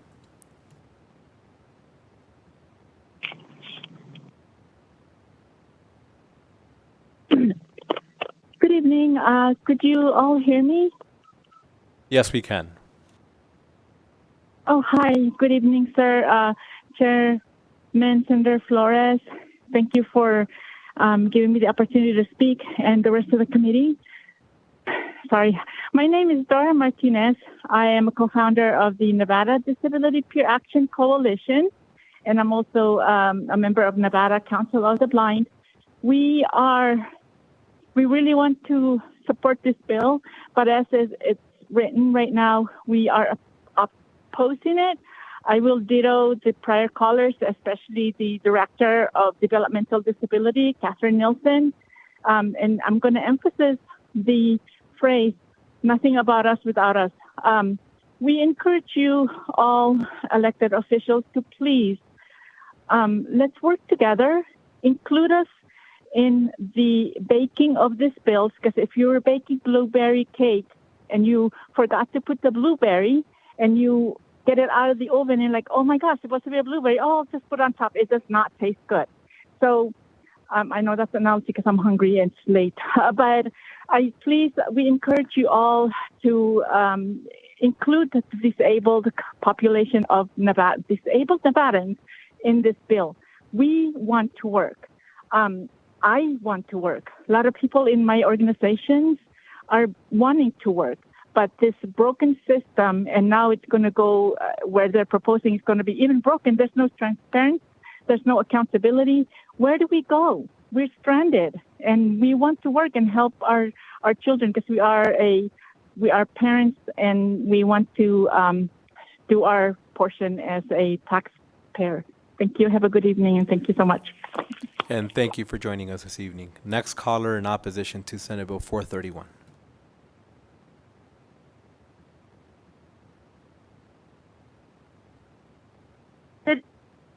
Good evening, committee members. My name is Jennifer Willett, and I am the grassroots manager at All Voting is Local Action, an organization whose mission is to fight for policies and legislative priorities that expand voter access. Our organization stands in strong opposition to SB 431. We ditto all of the excellent comments that came before me, and we urge you to vote no to this bill. Thank you. And thank you for joining us. Next caller in opposition to Senate Bill 431.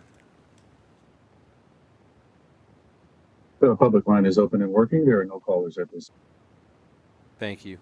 We will stay on the phone. Anybody wishing to testify in the neutral position to Senate Bill 431? If you would like to testify in neutral for SB 431, please press star 9 now to take your place in the queue.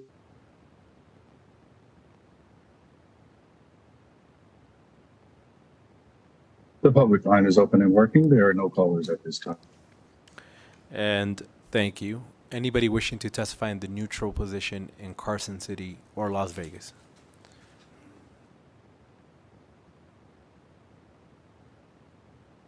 I do see somebody joining us in Las Vegas. We'll start in Las Vegas and come back to Carson. Thank you. For the record, my name is Kelly Wiest, Kellywuest. I am the administrator of the Commission on Post-Secondary Education. The Commission on Post-Secondary Education licenses and regulates private post-secondary education institutions and serves as a state approving agency for VA education benefits provided through a federal cooperative agreement. In SB 431, the Commission is listed in Section 22B28 as a professional and occupational licensing body. However, we are not an occupational licensing or professional licensing body, but more a statutory body that was created by the legislature. I'd also like to point out that in our statutes, NRS 394.385, it identifies the composition of our commission to limit the number of representatives for post-secondary licensing bodies to 2 members of the 8-member bodies. So the antitrust issue that was presented as a reason in the bill does not really apply to our commission. I would also like to state that in 2017, the legislature did move the commission under Dieter. And while that initial transition was difficult, because we were self-sustaining to a system, we have benefited from the coordinated efforts with the other Dieter departments and bringing awareness of the commission to protect students and support the work system of Nevada. So there's both positives and negatives of any of these changes that you can make, and we just want to be listed in a proper place. Thank you. And thank you for joining us. We'll come to Carson City. Welcome, sir. Chair Flores and committee members, my name for the record, Andrew Lee Pilbit. I am the chairman of the United Veterans Legislative Council, which you most here have known me for some years. We represent 279,000 veterans in the state of Nevada. It's about 8.9% according to the 2020 census, which makes us the 7th most populated veteran state in the nation. So when you consider our veterans and their immediate families, that's over 500,000 Nevadans. So why am I here on this bill? We are very focused on veterans, their families, our National Guard, and our military and their families. We have a couple of issues with the bill, and that's why we're neutral. First of all, with 16% of our population either being a veteran or a family member directly, we find it difficult to see why the Department of Veteran Services has been moved under another department in the structure. Now, something that most of you may not know who have known me for years is prior to being just an old veteran, I ran businesses, and one of the biggest, I ran the United States for a worldwide company. It was 100 years old. And one of the issues in running big businesses, like a government, you only have a certain sphere of influence and leadership. And when it gets too broad, like it's happened to our governors in the past, too many direct reports dilutes their effectiveness directly. However, I'm asking you to take one of these agencies and put it back separate because it makes a key element in our state, its population. The other one is the State Department of Agriculture. We were an agriculture and mining state. We were an agriculture, mining state, and gaming state. We are an agriculture, mining, gaming state, and now more so a manufacturing state. And two of the fundamentals to all business and all survival of societies is agriculture and manufacturing. And so that's one of our main issues. The only other issue real quick is sir, on we have hit the 2-minute mark. Just your closing remark, please. Yeah, on page 68 on the book.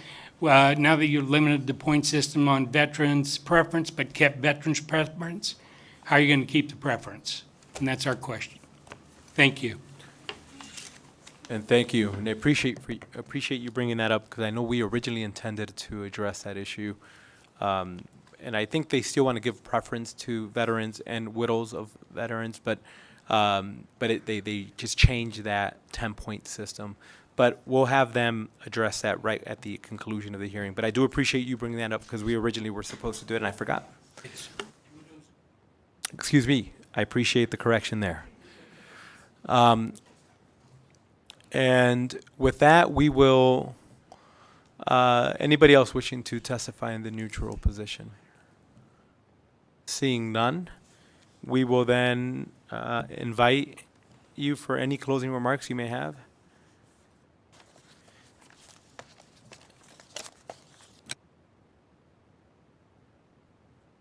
Mr. Chairman, members of the committee, thank you again for hearing SB 431 tonight. I really do appreciate the time you've taken to go through the various sections of the bill and provide feedback, and I look forward to working with you to make some of the changes that we need to make to get this into the product that will get passed. And if you could just very quickly on page 68, section 92, there is a reference there to veterans and widows, line 9 and 10. If you could just talk very briefly about that. I know that that issue was brought up, and we didn't have an opportunity to engage in that. Thank you. Pardon me. Thank you, Chair Flores. For the record, Mandy Bosmith, Administrator for the DHRM. We appreciate the question, and I apologize that I omitted an explanation earlier.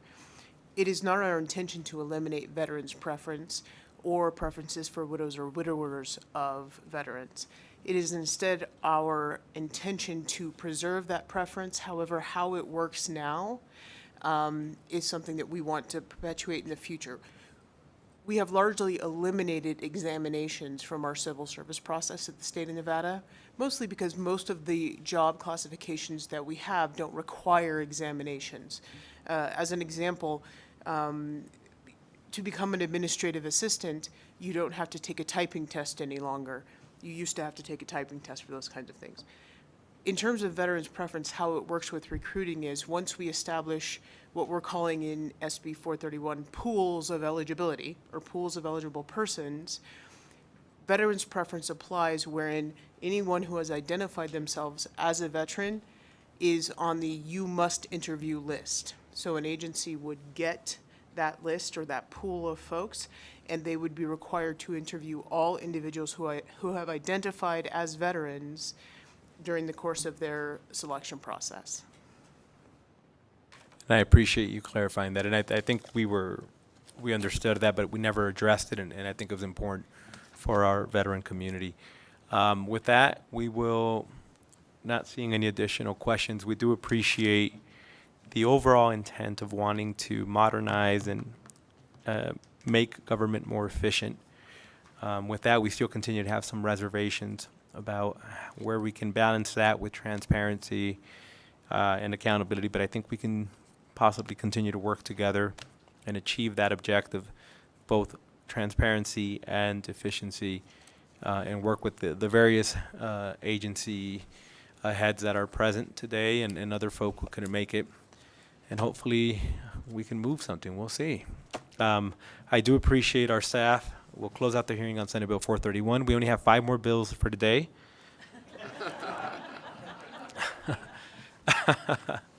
The only thing that's left on the agenda is public comment. Anybody wishing to join us for public comment? Seeing nobody either in Carson City or Las Vegas BPS. Anybody wishing to join us over the phone for public comment? If you would like to provide public comment, please press star 9 now to take your place in the queue.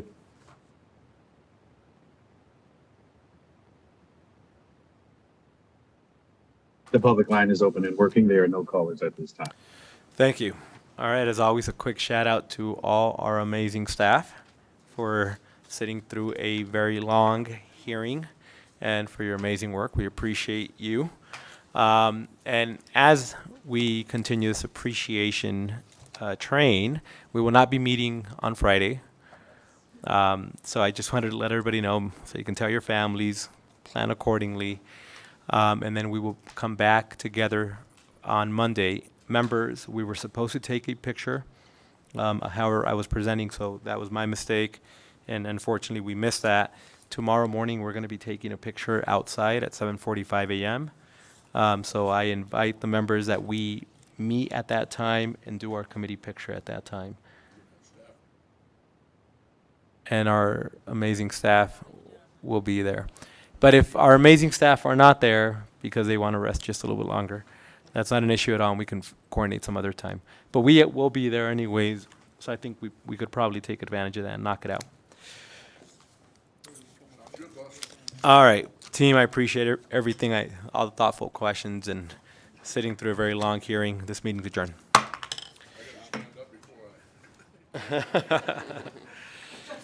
Before you can?